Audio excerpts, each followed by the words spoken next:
బేబీజీ అమరావతి వెంచర్లో freedom from registration charges జనవరి 26 వరకు మాత్రమే. కాల్ 04069032244. ప్రస్తుతం నాతో పాటు ఉన్నారు ఉమ్మడి ఆంధ్రప్రదేశ్ మాజీ మంత్రి వర్యులు పుష్పలీల గారు. మీరందరూ కూడా ఆలోచించుకోండి.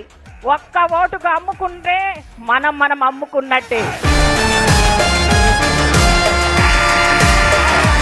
కానీ నేను విన్నానండి మీ వారికి చాలా చాలా చాలా డౌట్లు ఎక్కువ అని. 16 years కే నాకు పెళ్ళయింది నాన్న. సో మా వారు అలా అనుకోకుండా రావడం, చూడడము, ఇంకా అలాగే కూర్చుండిపోవడం. చూపులు కలిసిన శుభవేళ. నేను మంచి సింగర్ని. ఏదో ఒక పాట. నిన్ను నిన్నుగా ప్రేమించుటకు నేనున్నానని అది భాగ్యము, అది స్వర్గము. ఒక 10,000 ఉంటాయా చీరల కలెక్షన్ మీ దగ్గర? గతంలో ఉండేది. 10,000 అంటే మామూలు విషయమా? ఎంతో 1,00,000, 1,50,000, 50,000 తక్కువ లేనిది కట్టుకోరంటే మీరు పట్టు చీర అసలుకి. ఇప్పుడు మీరు 33 సంవత్సరాలకే వచ్చేసారు కదా, మిమ్మల్ని మీరు అసలు ఎలా కాపాడుకున్నారు? మరి చాలా ప్రాబ్లమ్స్ ఫేస్ చేశాను. మనం ఎంత జరిగి కూర్చున్నా వాడు మన బాడీ టచ్ చేయకుండా కూర్చోడు. వాడు డైరెక్ట్ బూతులు కూడా తిట్టిన వాళ్ళు ఉన్నారు కొంత మహాపురుషులు. నేనేం ఊరుకునేదాన్ని కాదు. ఎలా మాట్లాడతారు? నేను పక్క తెలంగాణ భాషలో పచ్చి బూతులు మాకు బాగా వచ్చు. ఆడు ఏ లాంగ్వేజ్ లో మాట్లాడితే నేను ఆ లాంగ్వేజ్ లోనే ఆన్సర్ రిటర్న్ ఇస్తారు. మామూలుగా కాదు. ఏదైనా కానీ సబ్జెక్ట్ మీద మాట్లాడగలదు పుష్పలీల, కానీ నోటి దురుసుంది అని దూరం పెట్టారు, సీట్లు ఇవ్వలేదు, పార్టీలన్నీ అనగదొక్కారు. ఇప్పుడు నోటి దురుసు ఎవరికి లేదు చెప్పు. ఇప్పుడు స్టిల్ ఉన్న వాళ్ళు మంత్రి పదవుల్లో కొనసాగుతున్నారు. ఫస్ట్ లోనే ఎమ్మెల్యే అయ్యారు, మినిస్టర్ అయ్యారు. ఇన్ని తెలిసిన వ్యక్తి ఇన్ని కండవలు మార్చకూడదని మీరు లేదా? పసుపు జెండా, కాషాయ జెండా, కాంగ్రెస్ జెండా, బిఆర్ఎస్ జెండా, ఏ జెండా వేయలేదు మీ మీద. రాజకీయాలంటే అబద్ధాలు మాట్లాడాలి, ఇంకోని మోసం చేయాలి, ఇవన్నీ నాకు నా ఫ్యామిలీ నుంచే నాకు రేలు కాబట్టి నాకు అది వంట పట్టలేదు. ఇప్పుడు మీరు చెప్పేవన్నీ చేయకుండా కాంగ్రెస్ పార్టీ అధికారంలోకి వచ్చిందా? రెడ్డి సామాజిక వర్గం గురించి, రెడ్డి నాయకత్వం గురించి మాట్లాడిన రేవంత్ రెడ్డిని విమర్శించింది మీరు కాదా? నేను ఒక మాట చెప్తా, రెడ్డిల్లో కూడా 4 రకాల రెడ్డిలు ఉంటాయి. మీకు తెలుసా? అది చెప్పండి, మీరే చెప్పండి. గుట్టాటి రెడ్డి, మొట్టాటి రెడ్డి, ఇంకా ఏమో ఉన్నాయి, 4 ఉన్నాయి. వాళ్ళ దాంట్లో కూడా ఇది వరకు 40 కూడా ఉన్నాయి. మోటాటి రెడ్లు అంటారు, పెడకంటి రెడ్లు అంటారు. ఫస్ట్ లో నేను కేబినెట్ మంత్రి అయిన తర్వాత చంద్రబాబు నాయుడు గారితో మాట్లాడేది ఆ సాహసం ఎవరు చేయరు. ఆ కోటరీ మాట్లాడుతుందా? ఎవరు ఆ కోటరీలు? అప్పుడు ఇప్పుడు మీ పార్టీలో కోటరీ ఎవరు ముఖ్యమంత్రికి? మరి పుష్పలీల డబ్బు అనేది నా జీవితంలో దానికి ఎప్పుడు నేను ప్రాధాన్యత. గుండె మీద చేసుకొని చెప్పండి, ఎక్కడ ఓటాలలో నా చేయలేదు అని. 100%. ఓటాలు లేకుండా హైదరాబాద్ లో ఇన్ని ప్రాపర్టీస్ సంపాదించారా?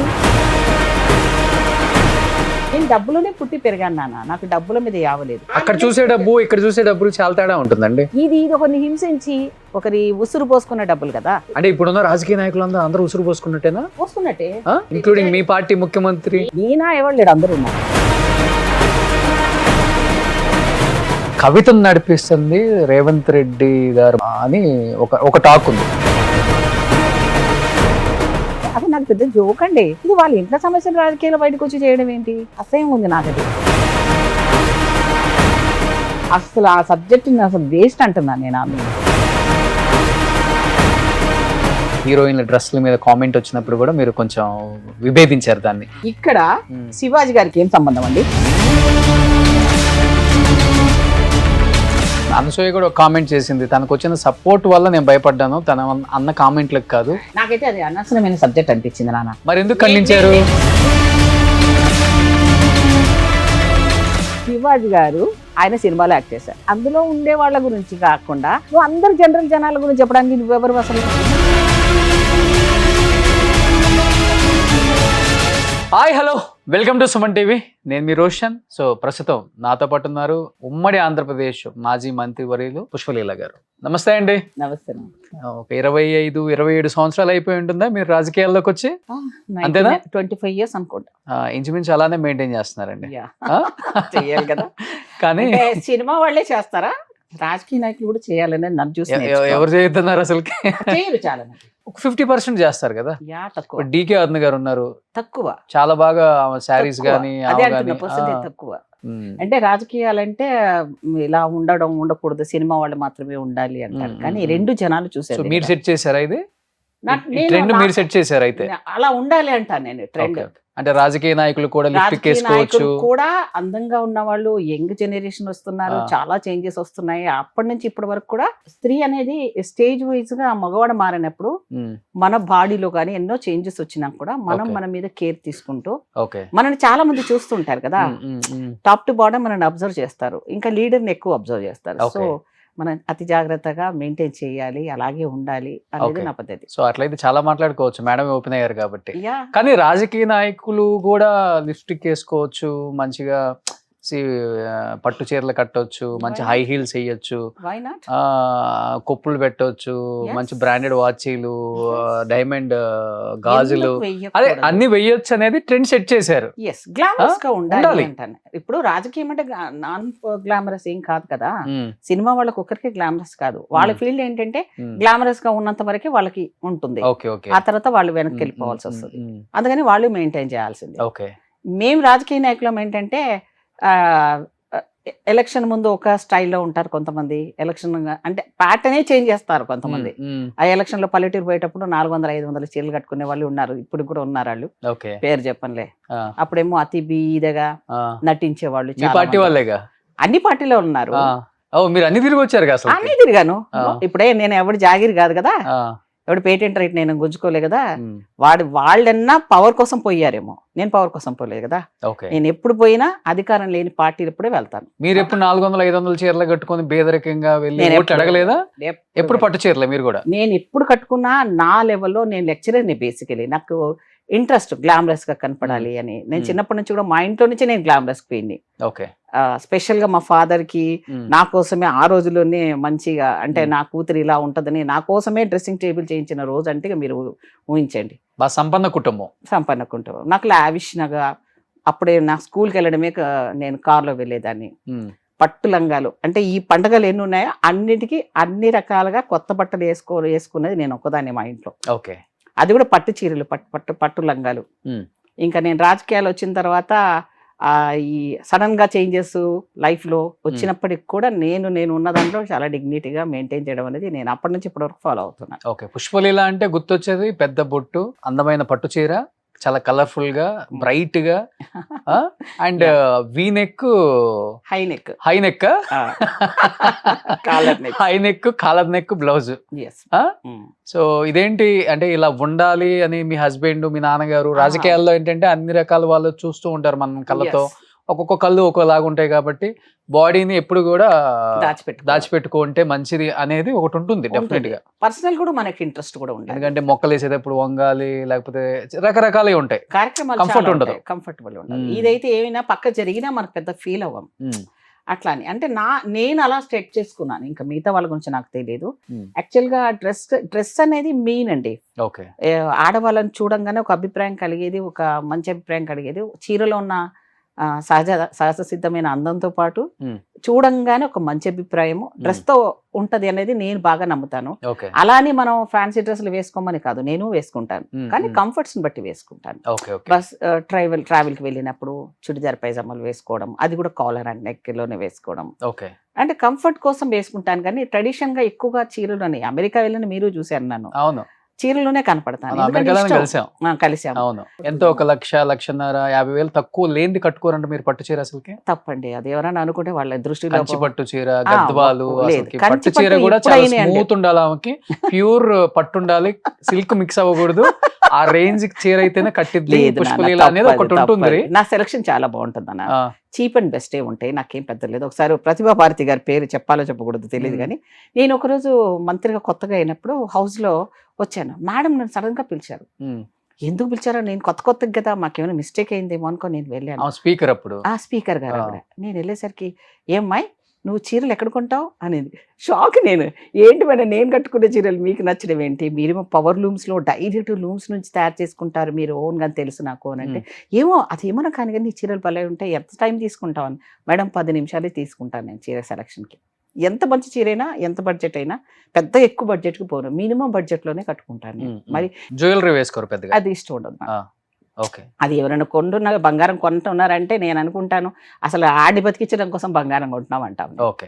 అంతే కదా, 27-30% వాడికి ఇచ్చేస్తున్నాం కదా ట్యాక్స్ అని, జిఎస్టీ. ఇప్పుడు ఈ హైనెక్ వేస్తారు కాబట్టి జ్యువెలరీ వేసినా కనిపించదు, వేస్టే. దానికి అందం కూడా రాదు. ఓకే. టాప్స్ వేసుకుంటాను, గాజులు, రింగ్స్ అంతవరకే ఉంటాయి. అవి కూడా పెద్దగా మార్చను. ఓకే. వాటి మీద కూడా పెద్ద ఎంతసేపు చీరలు టార్గెట్ నాకు. ఓకే. ఏ ఊరికి వెళ్ళినా ఒక చీర కొనుక్కోవాలి, అది తక్కువదా ఎక్కువదా, ఒక చీర కొనుక్కుంటే ఆ తృప్తి వేరు. ఓకే. ఒక 10,000 ఉంటాయా చీరల కలెక్షన్ మీ దగ్గర? గతంలో ఉండేది, ఇప్పుడు అన్ని మళ్ళీ పాత 10,000 అంటే మామూలు విషయం. 10,000 ఏం లేవు కానీ ఒక 5,000 అయినా ఉండేవి. ఇప్పుడు రాను మళ్ళీ అన్ని పట్టే అన్ని పట్టి ఉండవు, మిక్స్డ్ ఉంటాయి. అవన్నీ తీసేసానులేండి. ఇప్పుడు మళ్ళీ ఫ్రెష్ స్టాక్ చేయాలని ఇప్పుడు నిన్నటి నుంచి అనుకుంటున్నా. ఓకే. అంటే పాతవి ఉన్నాయి కదమ్మా, అవన్నీ కట్టలేం కదా ఇప్పుడు. మళ్ళీ లేటెస్ట్ పట్టే మంచి ప్యూర్ కదా. అప్పో ఒరిజినల్. ఇప్పుడు అదంటే ₹1,00,000 పెట్టినా కూడా రాదమ్మా ఆ చీరలు ఇప్పుడు మా దగ్గర ఉన్న చీరలు. ఓకే. అవి అలా మెయింటైన్ చేయాలంతే, అది దాచిపెట్టుకోవాలంతే తప్ప ఇంకా వాటిని వాడట్లేదు. ఓకే. టీడీపీలో మీ ట్రెండ్ సెట్టర్స్ అంటే డిఫరెంట్ స్టైల్. ఒకటి నన్నపనేని రాజకుమార్ గారు, ఆమె కట్టుబొట్టు, ఆమె గాజులు విధానం, అదంతా ఆమెను చూసి అలా గుర్తుపడతాం తెలియని వాళ్ళు. అంటే ఆవిడది కొంచెం ఏంటంటే ప్రతి చీరకు మ్యాచింగ్ చేసుకుంటారు మేడం. అవును. నేను అలా లేదు, నేను పెద్దగా గాజులు మార్చడం అలాంటిది ఏమి ఉండదు. చీర కొత్త చీర కట్టుకున్నానా లేదా, ప్రోగ్రామ్కి వెళ్తున్నా, ఇదే నా చిన్నప్పటి నుంచి అలాగే ఉంది, ఇప్పుడు కూడా అంతే. ఓకే.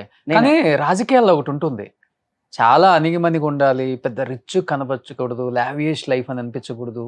కార్యకర్తలు చూసినా లేకపోతే ఓటర్స్ చూసినా మనల్ని దూరంగా అసలుకి మనం చూసే విధానం కూడా వాళ్ళు మనలాగే ఉన్నారే, సాదాసీదాగా ఉన్నారే, మామూలు చీరలే కట్టుకున్నారు, మామూలు బట్టలు వేసుకున్నారు అనేలాగా ఉండాలి అని బయట చెప్తుంటే నేను వింటమే కానీ మంచి మంచి వాచ్లు పెట్టుకోకూడదు. మారిపోయారు మీరు అంటే 30 సంవత్సరాల క్రితం ఇలా ఉన్నారంటే మీ అంటే చంద్రబాబు గారు కావచ్చు, ఎన్టీఆర్ గారు కావచ్చు, లెక్చరర్ కదా, రాజశేఖర రెడ్డి గారు కావచ్చు, వీళ్ళందరూ ఎలా అసలుకి మీరు చూడండి, అప్పుడు ఫొటోస్ కూడా నావి ఉంటాయి, మీకు తెలుస్తాయి. ఎక్కడన్నా కూడా నేను డిగ్నిఫైడ్ గా ఉన్న చీరలు, మరీ కాకుండా చూడడానికి కంచిపట్టు, ఎక్కువ గద్వాలు, కంచిపట్టు ఇవి చాలా ఇష్టం నాకు. ఇప్పటికైనా గద్వాలు చాలా ఇష్టం నాకు. అట్లాంటి డీకే అరుణ గారు మరి వాళ్ళ ఫ్యామిలీ బ్యాక్గ్రౌండ్ యాక్సెప్ట్ చేశారా? లేదు, జనాలు మారాయి. అందరూ అలా ఉండాలి, బీదత్వంలో చూపించుకోవాలి, కోట్లు ఉంటాయి వెనకాల. కానీ యాక్టింగ్ చేయడం కోసమని ఆ పూటకు వేసుకొని ఏదో ఓటర్స్ ఎలక్షన్స్ టైంలో వెళ్తారేమో కొంతమంది, కానీ అది కూడా పెద్దగా వర్కౌట్ అవ్వదు. కొంతమంది ఓడిపోయిన సందర్భాలు కూడా ఉన్నాయి. ఎప్పుడు ఎలా ఉన్నామో అలాగే ఉండాలి అనేది నా పద్ధతి. రేవంత్ రెడ్డి గారి స్టైల్. ఇప్పుడు పదవి ఉంటే ఒక రకంగా, పదవి లేకపోతే ఒక రకంగా ఉండడం కూడా నాకు నచ్చదు. అప్పుడు ఎలా ఉన్నానో ఇప్పుడు నేను అలాగే ఉంటాను.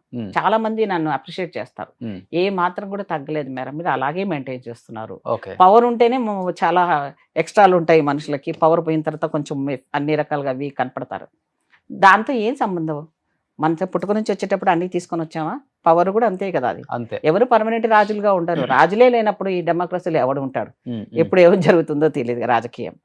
సో అందుకని మనం ఎలా ఉండాలి అనేది మన చేతిలో ఉన్నది. అది ఎవరు మనం నిర్దేశించిన అవసరం లేదు, ఎవరు మనం కమాండ్ చేయడం అవసరం లేదు. ఓకే. ఓకే. సో రాజకీయాల్లో భాగంగా చాలా మంది తెలుసుకోవాలనుకున్నారు కాబట్టి ఊరికే ఒక 5 minutes మీ అందరి కోసం అసలుకి ఉండాలి. ఆడపిల్ల అంటే అందంగా కనపడాలి. అవును. అలా అని చెప్పి రాజకీయాల్లో మళ్ళీ ఇంకో డేంజరస్ కూడా ఉంది.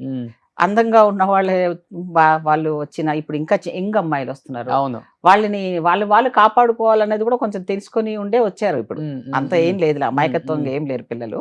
మా అప్పుడు చాలా కొంచెం ఉండేవాళ్ళు, అంటే రాజకీయంలో ఆడవాళ్ళు. 33 సంవత్సరాలకి వచ్చేసాను కాబట్టి ఎలా కాపాడుకున్నారు? చాలా ప్రాబ్లమ్స్ ఫేస్ చేశాను నేను. అసలు వాళ్ళకి ఇంకా ఏం ఉండదు, ఇంకా వాడి ఇంట్లో పెళ్ళాం, వాడి అమ్మ తప్ప ఇంకా మిగతా వాళ్ళంతా ఏదో లే అన్నట్టుగానే బిహేవ్ చేసే వాళ్ళు ఉంటారు. ఇంకా చాలా పాలిటిక్స్ ఇంకా వరస్ట్ అంటే మనం ఎంత జరిగి కూర్చున్నా వాడు మన బాడీ టచ్ చేయకుండా కూర్చోడు.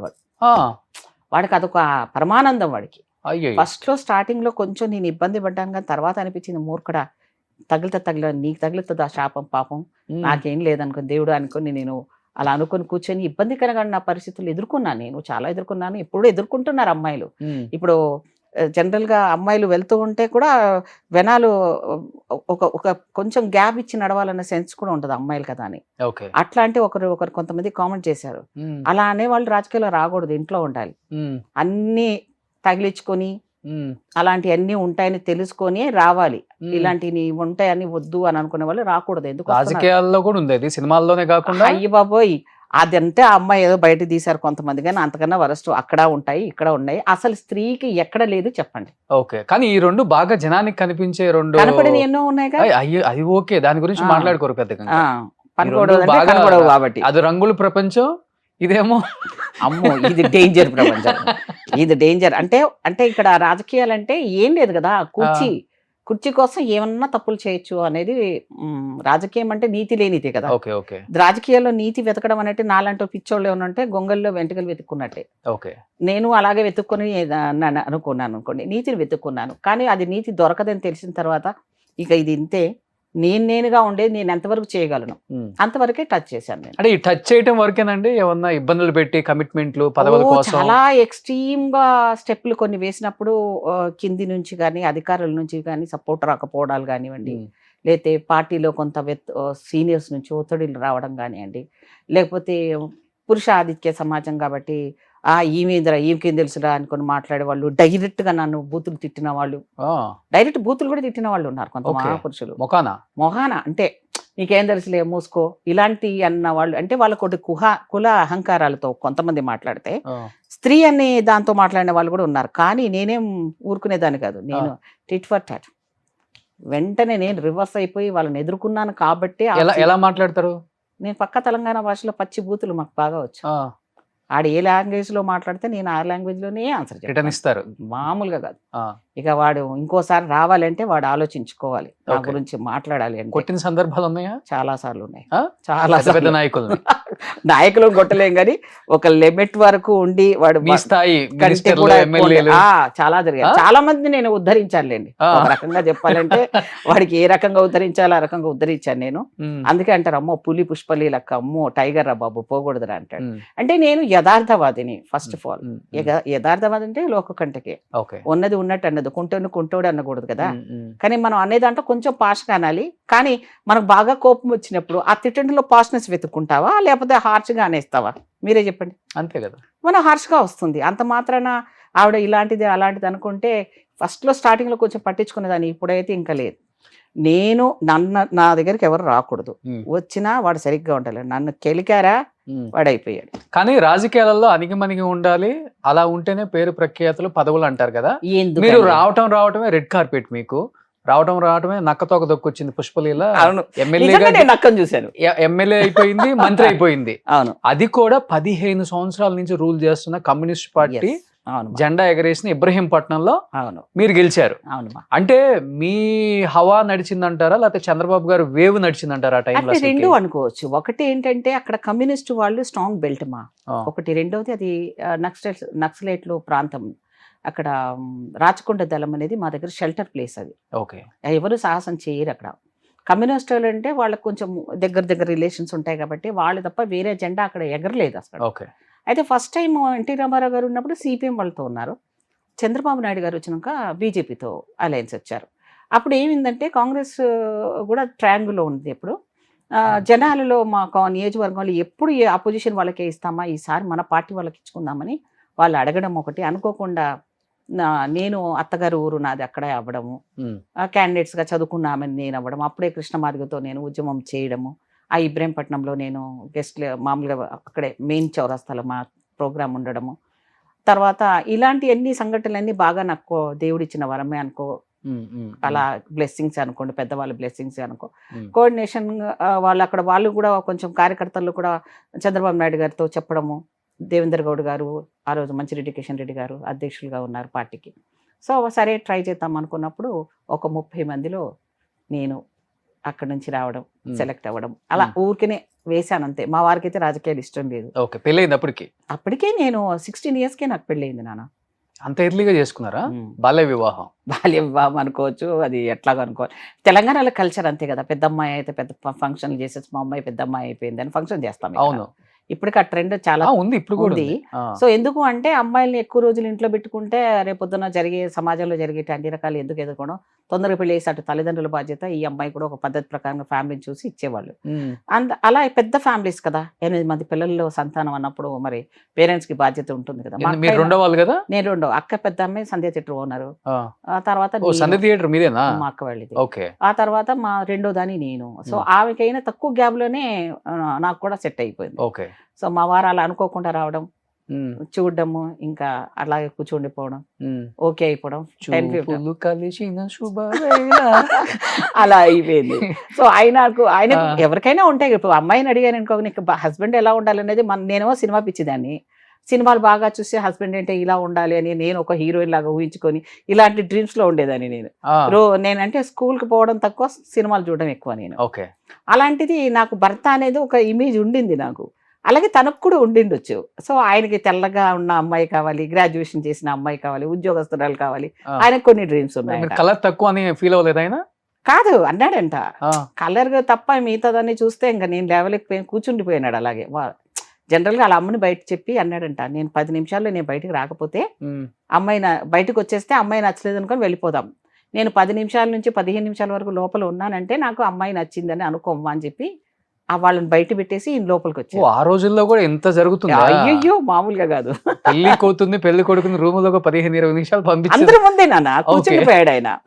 నేనేం తక్కువ, మా వాళ్ళ దాంట్లో నేను ఎవరు చెప్పుకున్నా, ఇది మీడియాలో చెప్పుకున్నా అని లేదు. నేను ఆమె బ్లాక్ బ్యూటీ, నేను స్కూల్లోనే నాకు బ్లాక్ బ్యూటీ అనేవాళ్ళు. ఓకే. సో మా కమ్యూనిటీలోనే నేను ఇప్పుడు కూడా ఎగ్జాంపుల్ గా చెప్తాను, స్కిన్ అది కూడా ఒక బ్యూటిఫుల్ కలర్ అండి, అందరికి ఎవరు దేవుడు అది. అదే అందరూ కాదు, ఇప్పటికి కూడా సంబంధాలు చూడకపోతే ఎలా ఉండాలి అమ్మాయి అంటే ఆ పుష్పలాగా ఉంటే చాలా అని చూసిన వాళ్ళు చాలా మంది ఉన్నారు ఇప్పుడు కూడా స్టిల్. అంటే కలర్ అనేది ఇక్కడ నాకు రాలేదు, చాలా అందంగా ఉంటది మలేషియా కూతురు అని. మా వారు వచ్చి చూసారు, ఓకే అయిపోయింది, ఇంకో సంబంధం వచ్చింది సేమ్ డే. ఓకే. మా నాన్న లేదండి అమ్మాయికి అయిపోయింది, మేము ఒకటే సంబంధం చూపిస్తాం, మా పెద్ద అమ్మాయికి అలాగే ఓకే అయిపోయింది, పాపకు కూడా అంతే, నేను వేరే వాళ్ళకి చూపించమంటే ఏవండి మీ అమ్మాయి గురించి చాలా విన్నామంటే మేము ఒకసారి కులం కదా కనీసం టీ అన్ని ఇప్పించండి అమ్మాయితోటి, మేము చూసి వెళ్తామన్నారు వాళ్ళు. నో అని చెప్పి నాన్న పంపించేశారు. అట్లా షార్ట్ టైంలోనే పెళ్ళి అనేది ఏదైతే నేను ఊహాత్మకంగా హీరో ఇలా ఉండాలి హస్బెండ్ అని ఆ ఊహలకి అతీతంగా ఉండాల్సింది కాకుండా ఆల్ ఆఫ్ సడన్ గా అన్ని సినిమా రీల్ ఫస్ట్ వచ్చిన ఆయన మీ మనసును దోచుకుని వెళ్ళిపోయాడు. నా మనసుకి ఏం లేదు, మనసా ఏది 16 years లో ఏ మనసు ఉంటది, మనం సినిమాలో చూసిన హీరోయిన్ లాగా ఊహించుకొని ఉండేవాళ్ళం మనం. కదా మా వారు చాలా అందగాడే, ఎందుకంటే ఆయన వైట్ కలర్, చాలా కాంట్రాస్ట్ కలర్, ఒక మారోడి లాగా ఉండేవాడు, హైట్, పర్సనాలిటీ చాలా అందంగా ఉండేవాడు. ఇంకా ఆయనకి నన్ను చూసినాక మరి ఆయన తెల్లగుంటానన్నా, నన్ను చూసిన తర్వాత మరి ఆయనకి ఏమైందో ఆయన అలాగే కూర్చుండిపోయారు. అలా అంతా ఎంత 10-15 days లోపలే పెళ్లి పెట్టేసుకోవడం జరిగిపోయింది. అంటే నా ఫ్రెండ్స్ కూడా తెలియదు, నా చుట్టుపక్కల కూడా తెలియదు పెళ్లి సెట్ అయిపోయింది. 20 లోపు పిల్లలు కూడా పుట్టేసి ఉంటారు. 19 years లోపల ఇద్దరు పుట్టేశారు, బాబు పాప. మా వారికి బ్యాంక్ మేనేజర్ గా పోస్టింగ్ పరిగిలో ఉండేవాడు, రంగారెడ్డి డిస్ట్రిక్ట్ లో. ఫస్ట్ పోస్టింగ్ అక్కడే కాబట్టి నేను అక్కడే వెళ్ళిపోవాల్సి వచ్చింది పెళ్లి అవ్వగానే. సో పిల్లలు ఇద్దరు అక్కడ వికారాబాద్ పరిగిలోనే ఇద్దరు పుట్టారు, అంటే హైదరాబాద్ పుట్టారు కానీ ఉండడం అక్కడ. తర్వాత వికారాబాద్ ట్రాన్స్ఫర్, అక్కడ నుంచి మళ్ళీ హైదరాబాద్ ట్రాన్స్ఫర్ అయిపోయాం.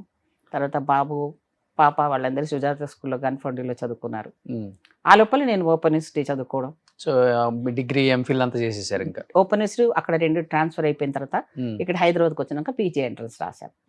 అప్పుడు ఉస్మానియా యూనివర్సిటీలో 2 సంవత్సరాలు మళ్ళీ, అంటే నేను కాలేజ్ లైఫ్ ఎంజాయ్ చేశాను. కానీ నేను విన్నానండి మీ వారికి చాలా చాలా చాలా డౌట్లు ఎక్కువ అని. మామూలుగా కాదు, ఎక్కువ చాలా ఎక్కువ. మరి రాజకీయాలలో మరి మీరు అన్నట్లుగానే వాడు అట్లా నెడతాడు, ఇట్లా నెడతాడు, అక్కడ టచ్ చేస్తాడు, ఇక్కడ టచ్ చేస్తాడు మీరే అన్నారు. అవును. మీ వారికి మీకు ఎప్పుడు విభేదాలు రాలేదా? నువ్వు రాజకీయాల్లో ఇంత లేట్ గా వస్తున్నావు, వాళ్ళతో ఎక్కువ తిరుగుతున్నావు, వీళ్ళతో ఎక్కువ ఉంటున్నావు? రోజు ఉండేది. ఇంకా అది అంటే ఇక తప్పదులే, ఒక ఇన్ఫీరియారిటీ కాంప్లెక్స్ వాళ్ళకి ఉంటుంది కదా. తన అనుకున్న తన పెళ్ళాం తనకు వరకే ఉండాలి అనుకునే మెంటాలిటీ తెలంగాణ వాళ్ళది మరి ఎక్కువ ఉంటుంది. ఎక్కడైనా ఉంటుంది, తెలంగాణ వాళ్ళకి కొంచెం డిఫరెంట్ లేండి. ఆంధ్ర వదిలేస్తారని కాదు కానీ కొంచెం లిబర్టీ ఉంటది అమ్మాయిలకి. ఇప్పుడు చూడండి వచ్చిందండి డిఫరెంట్ ఉంది, నేను చెప్తాను. మనకు ఆస్తులు గీస్తులు ఏముండవు, ఎక్కువ మంది పిల్లలు ఏదో అప్పుడు అంటారు కదా, ఏదో మామూలుగా పెళ్లిళ్ళు చేసేసి గిన్నెలు అంత చెంపులు పెట్టే పుస్తే మెట్టలు పెట్టేసి పెళ్లిళ్ళు చేసేస్తారు. ఇక్కడ వీళ్ళకి ఏం ఆస్తులు ఉండవండి తెలంగాణ వాళ్ళకి. అక్కడ ఏంటంటే ఆస్తులు ఉంటాయి, పసుకుంకాల కిందకి ఆడపిల్లకి పొలాలు ఉంటాయి, ఆడబిడ్డకి అన్నీ ఉంటుంది కాబట్టి అవన్నీ ఉండి చేస్తారు వాళ్ళు. సో వాళ్ళకు కొంచెం హస్బెండ్ మీద కమాండింగ్ చేయాలన్నా, మాట్లాడాలన్నా, పద్ధతులన్నా వాళ్ళు కొంచెం పద్ధతిగా ఉంటాయి. ఇక్కడ అవన్నీ ఏమైపోవేనే. ఇక్కడ ఎంత చదువుకున్నాడు ఏమో అంటే భాష కదా అంటాడు, అంతేగాని పెళ్ళాన్ని ప్రేమగా మర్యాదగా పిలవాలన్న కల్చర్, దానికి మళ్ళీ కల్చర్. అబ్బో లేదులే, చదవక ముందు ఏమీ అన్నారు కానీ చదివిన తర్వాత ఏమండి అన్నారు. మార్పు చూసారు. అదేంటో ఇక్కడ ఆ మొగ ఈగో ఉంటదిలేండి. ఏమే అంటే ప్రేమగా పిలిచిన ఫీలింగ్ కూడా అనిపోయి మాట్లాడే వాళ్ళు కూడా ఉంటారు, కల్చర్ కదా. ఆ ఆడవాళ్ళు కూడా మాకు ఇష్టం, ఏమో ఏమే అంటారు, ఏమో అని అక్కడ ఆంధ్రాలో అంటారు, ఇక్కడ ఏమే అంటే సంతోషపడిపోతారు మా వాళ్ళకి ఇచ్చి. అట్లా సో అట్లా డిఫరెన్సెస్ ఉన్నాయి. ఏది ఏమైనా కూడా అప్పుడప్పుడు అంటే అది ఎలా ఉండేదంటే ఇప్పుడు అది మన చేతిలో లేనిది కదా. ఇప్పుడు మనకు టికెట్ వస్తుందని ఆయన ఎక్స్పెక్ట్ చేయకుండానే నన్ను పంపించారు. ఫ్రెండ్స్ ప్రోత్సాహం అందరూ అన్నారు, పుష్పలీల చాలా తెలియగలేదు, నువ్వు ఎందుకు 2 పిల్లలకి పరిమితం చేస్తానట్టు ఆమె సర్వీస్ని, అమ్మాయిని పంపించని. డాక్టర్ బాలు అని బీజేపీలో ఉండే అతను, డాక్టర్ బాలు అని ఇక్కడ చిల్డ్రన్ స్పెషలిస్ట్ హాస్పిటల్లో పనిచేసేవారు. చిన్నపిల్లల హాస్పిటల్ ఉంది కదా, దాంట్లో పనిచేసేవారు. హార్ట్ సర్జన్ ఆయన చిన్నపిల్లలకి. ఆయన బీజేపీలో ఉండేవారు. వీళ్ళంతా క్లాస్మేట్స్, అంటే hostel mates, classmates, Osmania university. మా ఆయన కూడా చాలామంది సీనియర్స్, ఇప్పుడు చాలామంది మా ఆయనతో చదువుకున్న వాళ్ళు మా ఆయనకు సీనియర్స్. మంద జగనందం గారు సీనియరు, తర్వాత ఇప్పుడున్న నరసింహులు గారు మా ఆయనకు సీనియరు. అట్లా ఉన్న చాలామంది పొలిటికల్, ఇందిరారెడ్డి గారు సీనియర్ మా ఆయనకి, యూనివర్సిటీ వాళ్ళంతా క్యాంపస్ వాళ్ళు. సో అట్లా ఉన్న ఆయన నా గురించి చెప్పి, లేదు లేదు ఈ అమ్మాయి నేను అబ్జర్వ్ చేస్తున్నాను, ఎందుకు నువ్వు పంపించావు పాలిటిక్స్లో అని అనడం, అలా అనుకోకుండా నేను బయోడేటా వేయడం, అట్లా అది క్లిక్ అవ్వడం అనేది జరిగింది. కానీ నిజానికి మా వారికి పాలిటిక్స్లో నన్ను పంపించడం ఇష్టం లేదు. ఆయనకి ఏంటంటే ఒక గ్రాడ్యుయేషన్ చేసి, ఒక డిగ్రీ చేసుకుని, ఒక ఉద్యోగం చేసి, ఫ్యామిలీ పిల్లలు ఉంటే చాలు అనుకున్నాడు. కానీ మన అదృష్టం ఉంది కాబట్టి అంతమందిలో 30 మందిలో దేవుడు నాకు అవకాశం ఇచ్చినప్పుడు మరి నేను వెళ్ళాలి కదా. అది మరి మురికి కుంట అని తెలుసు, అందులో కాలు పెడితే బురద ఉంటుందని తెలుసు. మరి ఆ బురదలోకి వెళ్ళిన బురద అంటిందని అరిస్తే లాభం ఏంటి?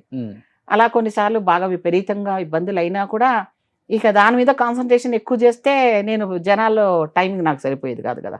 కాబట్టి నన్ను నేనే కొంచెం కంట్రోల్ చేసుకుంటూ జనజీవనంలో వెళ్ళిపోయేదాన్ని. కానీ మాదిగ సామాజిక వర్గం కాబట్టి మంత్రి పదవి కూడా కొంచెం ఈజీగా మీకు అంటే క్యాస్ట్ లో అది మహిళగా ఫస్ట్ టైం 39 years తర్వాత ఇబ్రాహీంపట్నం నుంచి ఒక మహిళగా నేను గెలిచాను. అందువల్ల కూడా ముఖ్యమంత్రిగా ఉన్న చంద్రబాబు నాయుడు గారు ఆ రోజు జస్ట్ 5 minutes హెలికాప్టర్ ఇట్లా ల్యాండ్ అయ్యి 2 minutes అంటే 5 minutes టైం ఉండింది. ఈ నియోజకవర్గంలో కనుక కరెక్ట్ ఫలితం కనుక వస్తే దీనికి సరి అయిన ప్రాధాన్యత ఇస్తాను అని ఒక లాజికల్ వర్డ్ అనేసి వెళ్ళిపోయారు హెలికాప్టర్లో. ఒక్కసారి మాత్రమే ఎమ్మెల్యే అయ్యారు, ఒక్కసారి మాత్రమే మంత్రి అయ్యారు. ఎందుకు అయ్యాను? తర్వాత ఏ పార్టీ కూడా మీకు టికెట్ ఇవ్వడానికి మీకు సహకరించలేదు, అందరు నిరాకరించారు. మీరు దాన్ని రకరకాలుగా బయట చెప్పుకోవడం స్టార్ట్ చేశారు. అది ఇది ఇది అది చెప్పలేదు, నేనేం చెప్పలేదు. ఒక్క నిమిషం, మభ్య పెట్టడానికి ట్రై చేశారనే ఒక మాట అయితే గట్టిగా నడిచింది. ఇప్పుడు కూడా చెప్పాలంటే మీరు 90లలో 2000లలో ఉన్న రాజకీయ నాయకురాళ్ళు ఎవరైతే లేడీస్ ఉన్నారో వాళ్ళందరూ ఇప్పటికీ కంటిన్యూషన్ గా ఉన్నారు. తర్వాత డికే అన్న గారు వచ్చారు, సబితా ఇంద్రారెడ్డి వాళ్ళ హస్బెండ్ చనిపోతే వచ్చారు, వాళ్ళ బ్యాక్గ్రౌండ్ చెప్పు. కొండా సురేఖ్ వచ్చారు. అంటే నేను బ్యాక్గ్రౌండ్ గురించి సక్సెస్ అనేది కూడా చాలా ఇంపార్టెంట్ కదా. అది నేను ఏకీభవించాను. ఇప్పుడు రాజకీయాల్లో మీరు అన్నారు 15 సంవత్సరాల కంచుకోవటం నేను బద్దలు కొట్టి అక్కడ జెండా ఎగరేసాను అన్నారు కదా, అదొకటే సక్సెస్ కదా.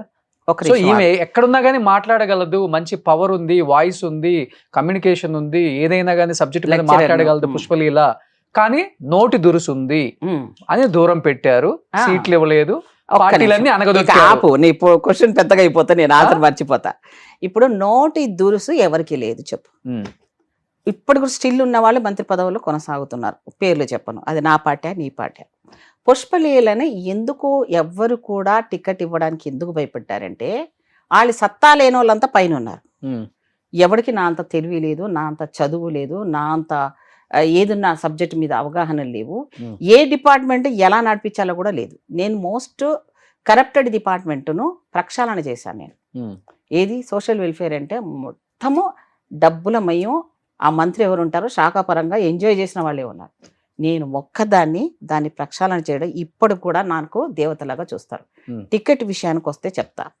టికెట్ అనేది మా దళితుల్లో ఇప్పుడు ఒక పుష్పలీలే కాదు, నువ్వు ఆంధ్ర చూడు, తెలంగాణలో చూడు, చాలా తక్కువ మంది ఉంటారు దళిత బిడ్డలు. ఎందుకు అంటే వాళ్ళని ఒకసారి ఇచ్చేదో మాకేదో మెహర్బానీ చేసినాను అనుకుంటారు, తర్వాత రెండోసారి కంటిన్యూటీ ఇవ్వరు. ఇస్తే వీళ్ళు స్ట్రాంగ్ లీడర్లు అయిపోతారు అంటారు. తర్వాత మీరేమన్నారు, అణిగి మణిగి ఉండాలి, దానికి నేను వ్యతిరేకం. ఎందుకు ఉండాలి? నాకు అంబేద్కర్ గారు ఆ రిజర్వేషన్ ఇచ్చాడు కాబట్టి నాకు నువ్వు వెతుక్కొని వచ్చావు, గెలిచే గుర్రమా కాదని ఒక టాస్ వేశారు, నేను గెలిచాను. తర్వాత కూడా నాకు ఒకవేళ మంత్రి పదవి తీసేసినాక నాకు 2.5 సంవత్సరాలు పెట్టారు. 2 సంవత్సరాలు, అప్పుడు 4 సంవత్సరాలే కదా. తీసేసినప్పుడు మరి మిగతా వాళ్ళకి ఎవరికి చంద్రబాబు నాయుడు గారు అవకాశాలు ఇవ్వలేదే, నా ఒక్కదానికే ఎందుకు ఇచ్చాడు? అసెంబ్లీ కమిటీ చైర్మన్, అది కూడా క్యాబినెట్ 2 ఇచ్చాడు. ఉమెన్ అండ్ చైల్డ్ వెల్ఫేర్ ఇచ్చాడు, ఎస్సీ కమిటీ ఇచ్చారు. తర్వాత నాకు ఆఫర్స్ వచ్చాయి పార్టీలలో, వచ్చిన తర్వాత రమ్మన్నారు, కానీ అధికారం ఉన్న పార్టీలకు ఎందుకో నేను ఒప్పుకోలేదు. ఎందుకంటే వాళ్ళు పిలిచినా కూడా వాళ్ళ కిందికి ఉండాలి తప్ప మన వాయిస్ని రేజ్ చేసినట్టు. రాజకీయంలో ఉండి డబ్బులు సంపాదించుకున్న వాళ్ళకి రాజకీయాలు కావాలి నాన్న. డబ్బులు ఉండి సంపాదించుకున్న దాన్ని కాపాడుకోవడానికి రాజకీయాలకు వచ్చిన వాళ్ళు ఇప్పుడున్న సోకాళ్ళు, ఇప్పుడు నేనున్న నా తరం నుంచి ఇప్పుడున్న వాళ్ళు ఎవరున్నారో ఒక్కసారి చూపేయండి. కొండా సురేఖ లాంటి వాళ్ళు రాజకీయంగా పాపం ఎన్నో కష్టాలు పడి ఇప్పుడు ఆమె మంత్రి అయింది. ఎందుకు రాజశేఖర రెడ్డి గారి హయాంలో కూడా మంత్రి అయింది, రిజైన్ చేసింది. కొంతవరకు అంటే వాళ్ళకి అన్ని రకాలుగా ఫైనాన్షియల్ గా స్ట్రాంగ్ ఉన్నారు. ఒక్కొక్కరుగా చెప్పగలరు. సబితా ఇంద్రారెడ్డి గారు ఫైనాన్షియల్ గా వీకా, కొనుక్కుంటారు వాళ్ళు, ఎవరినైనా కొనుక్కోగలరు. నేను డైరెక్ట్గా చెప్తున్నాను. వాళ్ళకున్న కాస్ట్ అనుకోండి, లేకపోతే వాళ్ళకుండే ఇన్ఫ్లుయెన్స్డ్ అనుకోండి, వాళ్ళ కమ్యూనిటీ బేస్లో అనుకోండి, వాళ్ళకు ఉంటుంది, మాకుండదు. మా దళితుల్లో పర్టికులర్ మా మాదిగ సమాజం ఈ తెలంగాణలో ఎక్కువ ఉన్నప్పటికీ మా మధ్యలో అనైక్యత ఉంది. కాబట్టి ఇప్పుడు మా వాళ్ళు సపోర్ట్ చేయరు. అదే నా మైనస్. ఈరోజు పుష్పలీల దాన్ని ఒక జాంబవతియో లేకపోతే జాంబవతి కూతురుగానో లేకపోతే అరుంధతి అని నన్ను పిలుస్తారు ఇప్పటికి కూడా. కానీ నన్ను రాజకీయంలో పుష్పలీలను కనుక చేస్తే ప్రతి పార్టీ తిరిగాను కదా. నేను అధికారంలో నేను ఉన్న పార్టీకి వెళ్ళి ఉంటే నేను ఉనికి కోసం తిరిగారు అన్ని పార్టీలు. నా ఉనికి కోసం, ప్రజల కోసం తిరిగా. నాకు ఒకటి చెప్తాను, సామాజిక న్యాయం కోసం. సామాజిక న్యాయమే. అవును, 100%. రాజకీయ ఉనికి కాదు అది. ఎట్లా అవుతుంది అది? ఎట్లా అవుతుంది? నేను రాజకీయంగా ఇప్పుడు ఉన్నాను. మీరు ఒక ప్రొఫెసర్ గా ఉన్నారు. అవును, ఎన్నో లెక్చర్స్ ఇచ్చారు, సోషల్ యాక్టివిస్ట్ అంటారు. ఫస్ట్ లోనే ఎమ్మెల్యే అయ్యారు, మినిస్టర్ అయ్యారు. ఇన్ని తెలిసిన వ్యక్తి ఇన్ని కండవలు మార్చకూడదని మీకు తెలియదా? నేను కండవ ఎందుకు మార్చుకున్నాను? అదే కదా మీకు అర్థం కావట్లేదు జనాలకు. నేను మళ్ళీ జెండా, కాషాయ జెండా, కాంగ్రెస్ జెండా, బిఆర్ఎస్ జెండా, ఏ జెండా వేయలేదు మీ మీద. వేశారు కదా. ఎందుకు వేసుకున్నాను? వాళ్ళకి నాకు తేడా ఉంది. వాళ్ళు వేసుకున్నారు. నిన్నటిదాకా బూతులు తిట్టి పార్లమెంట్ లో తిట్టిన వాళ్ళు సెంట్రల్ మినిస్టర్ అయ్యారు. నిన్నటిదాకా ఇప్పుడున్న కాంగ్రెస్ పార్టీని కూడా తిట్టి వచ్చేసి పార్టీలో చేరి మంత్రులు కూడా అయ్యారు. నేను అలా తిట్టనే. నేను ఎవరి కోసం జెండాలు మార్చాను అంటే ఏదైనా నాకు నా వ్యక్తిత్వానికి నాకు రెస్పెక్ట్ ఇచ్చేది కావాలనుకున్నా. రాజకీయాల్లో ఇస్తారా ఇవ్వరా నాకు అనవసరం. పదవి కోసమే పని చేయాలనుకుంటే నువ్వు అన్నట్టు కాళ్ళ కింద చెప్పులాగా జోరిగలాగా వాళ్ళకి ఉజులు కొట్టడం కానీ బాంచన్ అనేది తిరిగే బతుకు నాకు అవసరం లేదు. నేను అప్పుడు అలాగే ఉన్నాను. ఇప్పుడు నాకు ఎమ్మెల్యే ఇస్తే వాళ్ళ అదృష్టం, ఇవ్వకపోవడం లేదు. బీజేపీలో ఇచ్చారు ఒకసారి, ఇచ్చిన తర్వాత ఇచ్చినా ఏమైంది తెలుసా? అక్కడ అప్పుడు టీఆర్ఎస్ ఫుల్ భూమిలో ఉంది. డైరెక్ట్ నన్ను జనాలు ఏమన్నారు, బిడ్డ నువ్వు అంటే మాకు చాలా ఇష్టం, ముందు ఆ కండవా తీసి అన్నారు. ఎందుకు అప్పుడు సమైక్యది చాలా ప్రాబ్లం అవుతుంది కదా. తెలుగుదేశం కండవా వేసుకొని చేయడము లేకపోతే ఇంకే జెండా వేసుకుంటే వాళ్ళు నచ్చలేరు జనాలు. నువ్వంటే అభిమానం బిడ్డ, కానీ నువ్వు అది వేసుకోకు అన్నారు. నాకు ఒకటి అర్థమైంది, ఇంకోటి రాజకీయంగా టికెట్ రావాలంటే డబ్బులు, బాగా డబ్బులు సంపాదించిన వాళ్ళే మనుగడ సాగిస్తున్నారండి. డబ్బులు సంపాదించకుండా ఉండే వాళ్ళం ఎవరైతే ఉన్నామో, ఇప్పుడు మా జనరేషన్లో చాలా మంది వెనక్కి వెళ్ళిపోయారండి. నేను ఎంతమంది లిస్ట్ ఇస్తానో ఇప్పుడు స్టిల్ రాజకీయాల్లో లేరు. తెలుగుదేశంలో ఉన్న వాళ్ళు కూడా లేరు. ఎందుకు లేరు అంటే 1000 కోట్లు ఇవ్వాలి, 1000 కోట్లు ఖర్చు పెట్టాలి, పార్టీ ఫండ్ ఇవ్వాలి, లేకపోతే డబ్బు నువ్వు పని చేస్తారు, పని చేయించుకుంటారు మనని. తీరా టికెట్ దగ్గరకు వచ్చేసరికి డబ్బులు పెట్టుకుంటావా అని అడుగుతారు. అది నాతో కూడా జరిగింది. అలాగే ఈ రిజర్వేషన్ సంబంధించిన ఈ సీట్స్లలో కొంచెం గవర్నమెంట్ కూడా సపోర్ట్ చేస్తుందా లేకపోతే అధికార పార్టీ? ఇప్పటివరకు అయితే నాకేమీ అనిపించలేదు. ఒక్కసారి 2 సార్లు జరిగిందండి, అది కాంగ్రెస్ లోనే జరిగింది. సర్వే సత్యనారాయణ గారికి జనరల్లో టికెట్ ఇచ్చారు, పార్టీ సపోర్ట్ చేసింది. మళ్ళీ ఇంకా ఒకరికో ఇద్దరికో ఇచ్చారు. కొంతమంది మాత్రం అలా అవుతున్నారు, కంటిన్యూషన్ అవుతున్నారంటే ఇంకా వాళ్ళ ఆ లౌక్యము, ఆ కుతంత్రాలు, ఆ ఏది అవకాశాలు చేసుకునడం ఎలా చేయాలనేది నాకు పెద్దగా తెలియదు. రాజకీయాలంటే అబద్ధాలు మాట్లాడాలి, ఇంకోని మోసం చెయ్యాలి, దోపిడీ చెయ్యాలి, ఇవన్నీ నాకు నా ఫ్యామిలీ నుంచే నాకు రేలు కాబట్టి నాకు అది వంట పట్టలేదు. రాజకీయాలు ఎందుకుంటారు మేడం, మరి వెళ్ళిపోవచ్చు. ఇప్పుడు మీరు చెప్పేది చేయకుండా కాంగ్రెస్ పార్టీ అధికారంలోకి వచ్చిందా? అదే పార్టీ ఇప్పుడు అదే కండవ కప్పుకొని ఉన్నారుగా, ఇఫ్ ఐ యామ్ రైట్ కదా. కానీ ఇదే రేవంత్ రెడ్డిని ఏకిపారేశారు మీరే. రేవంత్ రెడ్డి రెడ్డి సామాజిక వర్గం గురించి, రెడ్డి నాయకత్వం గురించి మాట్లాడిన రేవంత్ రెడ్డిని విమర్శించింది మీరు కాదా? కాదు, నేను చేయను. అలా కాదు. ఈ రోజు ఒక్క నిమిషం మీద ఉంటారా? మరి నేను ఒక మాట చెప్తా. రెడ్డిల్లో కూడా 4 రకాల రెడ్డిలు ఉంటారు తెలుసా? మీకు తెలుసా? అది చెప్పండి, మీరే చెప్పండి.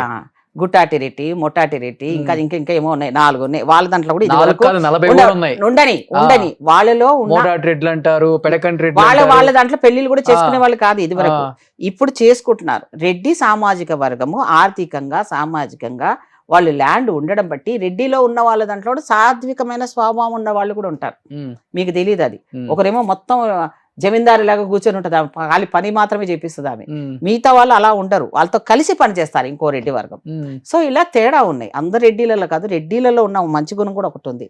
ఏంటంటే కొంతమంది ఏంటంటే వీళ్ళను మాతో దళితులతో ముఖ్యంగా ఎస్సీలతో మాదిగలతో ఎక్కువ కలిసి ఉండేవాళ్ళు రెడ్డిలే. ఎందుకంటే వాళ్ళకి మేము చెప్పాను కదా, వ్యవసాయ పరంగా ఆధారితంగా ఉన్నప్పుడు మాకు వెట్టి చాకరీ ఉన్నప్పుడు రెడ్డిలే మాకు చూసుకున్నారు, మేము వాళ్ళకి నమ్మిన బంటిలాగా ఉన్నాం. అందువల్ల ఒకవేళ రాజకీయంగా వాళ్ళని నా కింద పనిచేసిన వాడు వీడు నా పక్కన కూర్చుంటాడా అనేది ఎక్కడన్నా కొంతమంది గతంలో జరిగిండొచ్చు. కానీ అంబేద్కర్ రిజర్వేషన్ విధానం వల్ల తప్పని పరిస్థితిలో నాలాంటి వాళ్ళకి ఇచ్చారు. ఇప్పుడు నాలాంటి తెలియగల కనుక క్యాబినెట్లో ఉంటే నేను క్యాబినెట్లో ఉండేది ఇంకో సంచలనం చేశాను తెలుసా, ఇంతవరకు ఎవరు చేయలేదు. ఫస్ట్లో నేను క్యాబినెట్ మంత్రి అయిన తర్వాత చంద్రబాబు నాయుడు గారితో మాట్లాడేది ఆ సాహసం ఎవరు చేయరు.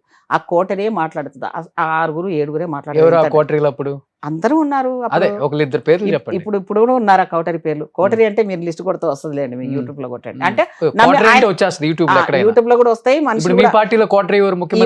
చెప్పలేండి, ఇప్పుడు ప్రస్తుతం చెప్పకూడదు కూడా రాజకీయాల్లో. అరే మీరు మాట్లాడతారు కదా కుండ బద్దలు కొట్టినట్టు. కోటరి అంటే ఆయనకు నమ్మిన వాళ్ళు, అది ఇప్పుడు రేవంత్ రెడ్డి నమ్మిన వాళ్ళు ఉంటారు. ఆయన గురించి అవుట్ రేట్ గా పనిచేసే ఇప్పుడు క్యాబినెట్ లో వాళ్ళు కాకుండా బయట వాళ్ళే మీ కోటరీ అంటున్నారు. ఇప్పుడు మొన్న కోమటిరెడ్డి ఒక ప్రెస్ మీట్ పెట్టారు, నాకు వేరే వాళ్ళతో ఇబ్బంది పెడుతున్నారు, రకరకాలుగా రాస్తున్నారు. ఇంకొకటి సినిమా టికెట్ల రేట్లు పెంచే విధానంలో అసలు నా దగ్గరికి ఎవరు రాలేదు, ఆ జీవో నేను పాస్ చేయలేదు, కానీ రేట్లు పెరిగినాయి అంటున్నారు. ఇప్పుడు సినిమాటోగ్రఫీ మంత్రి ఆయన, కానీ ఇంకొక సినిమాటోగ్రఫీ మంత్రి రేవంత్ రెడ్డి, ఒక ఫైనాన్స్ మినిస్టర్ ఏవి రెడ్డి. ఏ పార్టీలైనా కోటరీ ఉంటది కదండి, ఉండనియండి, నేను ఉండని అనట్లేదు, ఉండదు. ఆ కోటరి వాళ్ళు మాట్లాడే ధైర్య సాహసాలు చేసేవాళ్ళు తప్ప మిగతా కొత్త వాళ్ళు ఎవరు చేయలేదు. కానీ ఈ పుష్పలీల మాత్రం ఆ చిన్నప్పటి నుంచి ఆ కవ్వాడి కూడా లక్షణాలు, ధైర్యము, మా నాన్నగారి జీన్స్ నాకు తెలియదు, కానీ నేను జన్మభూమి దేని మీద పెడతామనేది క్యాబినెట్ పెట్టినప్పుడు సడన్ గా మైక్ ఒత్తేసాను క్యాబినెట్ లో. స్టన్ అయిపోయారు అందరు సీనియర్స్ అంతా, ఏంటి అమ్మాయి ధైర్యం చేసేది, ఏంటమ్మా అని అడిగారు చంద్రబాబు నాయుడు. ఏం లేదు సార్, ఈసారి జన్మభూమి అన్టచబిలిటీ మీద పెట్టాలి సార్ అన్నాను. అదేంటే ఇప్పటికీ ఉందా అన్టచబిలిటీ అన్నారు. 100% ఉంది సార్ అన్నాను. రండి సార్ మా ఇబ్రాహీంపట్నంలోనే చూపిస్తాను నేను మీకు అన్నాను. అలాగంటారా, అదేనా, ఉందా అన్నారు. సార్ ఇప్పుడు ఇదే హైదరాబాద్లో నేను ఇల్లు అడగడానికి రెంట్కి అడగటానికి వెళ్తాను, మీరు ఎవరు అని అడగకుండా నాకు ఇల్లు ఇస్తారేమో చూడండి సార్ అన్నాను. ఈ 2 ఎగ్జాంపుల్స్ మీరు వాకప్ చేయండి, 100% దీని మీద పెట్టండి సార్, ఇది ఉంది అనగానే పాపం ఆయన సరే నేను పెట్టేస్తున్నానని అనౌన్స్మెంట్ చేయడం జరిగింది. దాని మీద పాటూరు వెంకటేశ్వరరావు గారు ఆ రోజు పత్రిక పెద్ద అయినా క్యాబినెట్కి లెటర్ రాశారు నా మీద. పుష్పలీల అనే అమ్మాయి చాలా మంచి అమ్మాయిని ఎన్నుకున్నారు మీరు, ఇంత ధైర్యంగా ఇది ఉంది అని చెప్పింది అమ్మాయి. కొత్తగా క్యాబినెట్లో ఎవరో వచ్చారు అనుకున్నా కానీ ఈ అమ్మాయిని భలే అమ్మాయిని ఎన్నుకున్నారు. దాని ప్రకారంగా నేను ప్రతి దగ్గర వెళ్ళి, ఎక్కడ సంగారెడ్డిలో చంద్రబాబు నాయుడు గారు కింద కూర్చొని నాతో పాటు సహపంక్తి భోజనం మా ఎస్సీ వాడలో చేయడం జరిగింది. మరి అది నేను చెప్పానంటే సాహసం చేశాను కదా. ఇప్పుడు కూడా మా కాంగ్రెస్ పార్టీలో నేను అసైన్మెంట్ ల్యాండ్ మాకు ఇందిరమ్మ గారు ఇచ్చారండి. ఇప్పటి వరకు అవి పట్టాలుగా పర్మనెంట్ పట్టాలుగా ఇవ్వటం లేదు. ఇప్పించవచ్చు, ఇదే పార్టీలో ఉన్నారు. నేను అదే చెప్తున్నా, నేను చేసింది ఏం చేశాను అంటున్నారు. నాకు పదవి ఉండండి సార్, చెప్పారు చెప్పనండి. చంద్రబాబు నాయుడు కింద కూర్చొని తిన్నారు, వర్గీకరణలో అంటే రకరకాల ఉందన్నారు. ఈ రోజు మాదిగలు అంటే గుర్తొచ్చేది మందకృష్ణ మాదిగే. మీరు ప్రజాప్రతినిధిగా ఉన్నారు, మంత్రిగా ఉన్నారు, ఎందుకు మీరు చేయించుకోలేకపోయారు? అంటే మాదిగల పట్ల కృష్ణ మాదిగ గారు నేను పనిచేసి మిమ్మల్ని ఎందుకు నమ్మలేదు? ఆయన నేను నమ్మలం కాదు, జనాలని నమ్మట్లేదు. ఇప్పుడు నడు పద కృష్ణ మాదిగని ఇప్పుడు ఎందుకు నమ్మటం లేదు? ఎంతమంది కావాలి నీకు? ఇదే కృష్ణ మాదిగ నష్టపోయిన వాళ్ళు ఎంతమంది ఉన్నారు? 30 సంవత్సరాలు ఆయన వెనకాల తిరిగితే, ఉద్యమకారులను రెస్పెక్ట్ ఇస్తే, ఇప్పుడు ఆయన వెళ్ళేసి బీజేపీ ఓట్లు ఏంటని ఏ రోజైతే ఆయన అన్నాడో ఆ రోజు ఒక పుష్పలీలే ఖండించింది. నాకేంది ఎమ్మెల్యే అయితేనో మంత్రి పదవి అయితేనో నాకు కావాలండి. నేను ఇప్పుడు కూడా అడుగుతున్నాను, అందుకే నన్ను చెప్పని ఉన్నాను. ఏంటిదంటే అసైన్మెంట్ సంబంధించింది ఎప్పుడో ఇచ్చింది కదా, ఎవడో పోయి రోడ్డు మీద వెళ్ళిపోయినోడో వెళ్ళేసి గవర్నమెంట్ ల్యాండ్లో పోయేసి కబ్జా చేసుకొని రూమ్ కట్టుకుంటే వానికి రెగ్యులరైజ్ చేస్తుంది గవర్నమెంట్. నేను ఈ కాంగ్రెస్ పార్టీలో వచ్చిన తర్వాత రేవంత్ రెడ్డి గారు అప్పుడు పార్టీ అధ్యక్షుడిగా ఉన్నప్పుడు అనుకోకుండా నాకు ఆయన మైక్ ఇచ్చాడు కోర్ మీటింగ్లో. నేను అన్నాను, చూడన్నా మనకి ఇచ్చింది ఏంటంటే ఇందిరమ్మ గారే మనకి ఇచ్చారు, ఇప్పుడు మనం అధికారంలో రాబోతున్నాము, 100% రాబోతున్నాం మనము. దీన్ని మనం అసైన్మెంట్ ల్యాండ్ని రెగ్యులర్గా చేస్తే మాకు ఎవరో ఇచ్చే ముష్టి పథకాలు మాకు అవసరం లేదు. ఎవరో కేసీఆర్ ఏంటి 10 లక్షలు ఇస్తున్నాను, దళిత బంధు అంటున్నారు, అవన్నీ మాకు అవసరం లేదు కదా. మా భూములే మాకు రెగ్యులరైజ్ చేసేస్తే మేము ఈరోజు కోటీశ్వర్లం కదా. మాకు ఇప్పుడు అది బ్యాంకులు లోన్కి పనికిరాదు, మాకు పూర్తి ఆ లెవెల్లో దాంట్లో ఆ చట్టం అట్లా రాసి పెట్టాడు, ఎవడో వాడు ఉంటే షూట్ చేసి చంపేస్తుండే దాన్ని. అలా ఏం కిరికిరి పెట్టేశారంటే అసైన్మెంట్ ల్యాండ్స్ ఎవరైనా గవర్నమెంట్ ఎప్పుడు కావాలంటే అప్పుడు తీసుకోవచ్చు అని. మరి అవి కబ్జా అయిపోయినది, వాటిని కూడా ఎవరెవరో చేసుకున్న దాన్ని మరి తీసి ఇస్తారా? గవర్నమెంట్ ఎప్పుడు తీసి ఇవ్వరు కదా. అవన్నీ పోను ఇప్పుడున్న దానికన్నా కాంగ్రెస్ పార్టీ లెవెల్లో ఈ అసైన్మెంట్ ల్యాండ్ని రెగ్యులరైజ్ చేస్తాము, పట్టాలుగా ఇస్తామని చెప్పి మన పార్టీ ఒక రెజల్యూషన్ చేయండి అంటే 100% దాని రెజల్యూషన్ చేయడం జరిగింది. అది వరంగల్లో డిక్లేర్ కూడా చేయడం జరిగింది రాహుల్ గాంధీ గారి. నేను ఎమ్మెల్యే టికెట్, ఎంపీ టికెట్ ఎవరిని అడగలేదు నాన్న. నేను టు బి ఫ్రాంక్ అడగలేదు. మీరు ఏమని అనుకోండి, వాళ్ళు ఇవ్వడం అనే కాదు, ఇవ్వకపోవడం అనేది కాదు. నేను కూడా వెళ్ళి రిక్వెస్ట్ చేయలేదు, వాళ్ళని బతిలాడే, దానికోసం నేను లాబీ కూడా చేయలేదు. నేను ఇప్పుడు కూడా నేను చేసేది ఏంటిదంటే, అడిగేది ఏంటంటే, నేను పార్టీ లెవెల్లో నన్ను నా సీనియారిటీ రెస్పెక్ట్ ఇచ్చి, అప్పుడు ఎప్పుడో లక్ష్మీదేవమ్మ ఉండింది ఏఐసిసిలో, మళ్ళీ నాకు లేదు, గీతారెడ్డి అమ్మ ఉండింది. తర్వాత ఇప్పుడు సబ్కా కమ్యూనిటీలో కూడా చూసినా నా కమ్యూనిటీ వాళ్ళు ఇప్పుడు ఎవరికి ప్రాధాన్యత లేదు. సో నాకు పార్టీ పోస్ట్ ఇవ్వమంటున్నాను. నేనేం ఎమ్మెల్యేలో పోటీ పార్టీ పోస్ట్ అంటే ఇప్పుడు 30 సంవత్సరాల క్రితం రాజకీయాల్లోకి వచ్చినప్పుడు పుష్పలీల గారికి ఉన్న ఉత్సాహం ఇప్పుడు ఉందంటారా, లేకపోతే ఈ రాజకీయ పార్టీల మధ్యలో నలిగిపోయిందంటారా? 100%. అరే లేదు, ఇంకా షార్ప్ ఉన్నాను. ఎందుకు తెలుసా, ఒక్క దగ్గరికి వెళ్ళినోడికి ఒకటి సంగతి తెలుసు. నేను అందరినీ టచ్ చేశాను కదా, అందరి జుట్లు నాకు తెలుసు కాబట్టి వాళ్ళందరికంటే స్పీడ్ గా నేనే వెళ్తాను. పోటీ పెట్టమను. ఇప్పుడున్న సోకార్డ్ వాళ్ళకందరూ కూడా నేను నంబర్ 1 ఉంటా. ఎక్కడ పోయినా, ఈవెన్ మొన్న కూడా నేను ఢిల్లీలో కూడా వెళ్ళేసి వచ్చాను, సెమినార్ లో మాట్లాడేది మా కమ్యూనిటీ నేషనల్ లెవెల్లో. నేను మాట్లాడితే మొత్తం అందరూ. కానీ ఇంత ఫైట్ చేస్తారు కదా పుష్పలీల గారు. అవును, మొన్న అక్కడ ఒక చోట విన్నాను నేను కూర్చుంటే 10 నిమిషాల వర్గీకరణ చేసే ఒక ప్లాన్ చెప్తాను అన్నారు. అవును, ఇప్పుడు ఇదే వర్గీకరణ గురించి 30 సంవత్సరాల నుంచి పోరాటం జరుగుతూనే ఉంది. అవును, రాజకీయ పార్టీల కుట్రని చెప్పుకోవచ్చు. అవును, మరి అది తీసేస్తే ఇప్పుడు సుప్రీంకోర్టు కూడా గ్రీన్ సిగ్నల్ ఇచ్చింది కదా, అవును, వర్గీకరణ చేయండి అని. అవును, ఈ రోజు ఇదే కాంగ్రెస్ పార్టీ ఇక్కడ అధికారంలో ఉంది కదా, అవును, మరి వర్గీకరణ చేద్దామని చూస్తుందా, లేకపోతే ఆ కమిటీ ఈ కమిటీల పేరు? అదే లేదు, తప్పు. అది తప్పు, నేను చెప్పనియండి. అస్సలు కృష్ణమాదిగ ఉద్యమము 30 సంవత్సరాలు అవసరం లేకుండా. ఈ రోజు నేను చెప్తున్నాను, కృష్ణమాదిగ నాతో ఇప్పుడు కృష్ణమాదిగ మనుషులు ఎట్లా తయారు చేశాడంటే ఉన్మాదులను తయారు చేశాడు వాళ్ళని.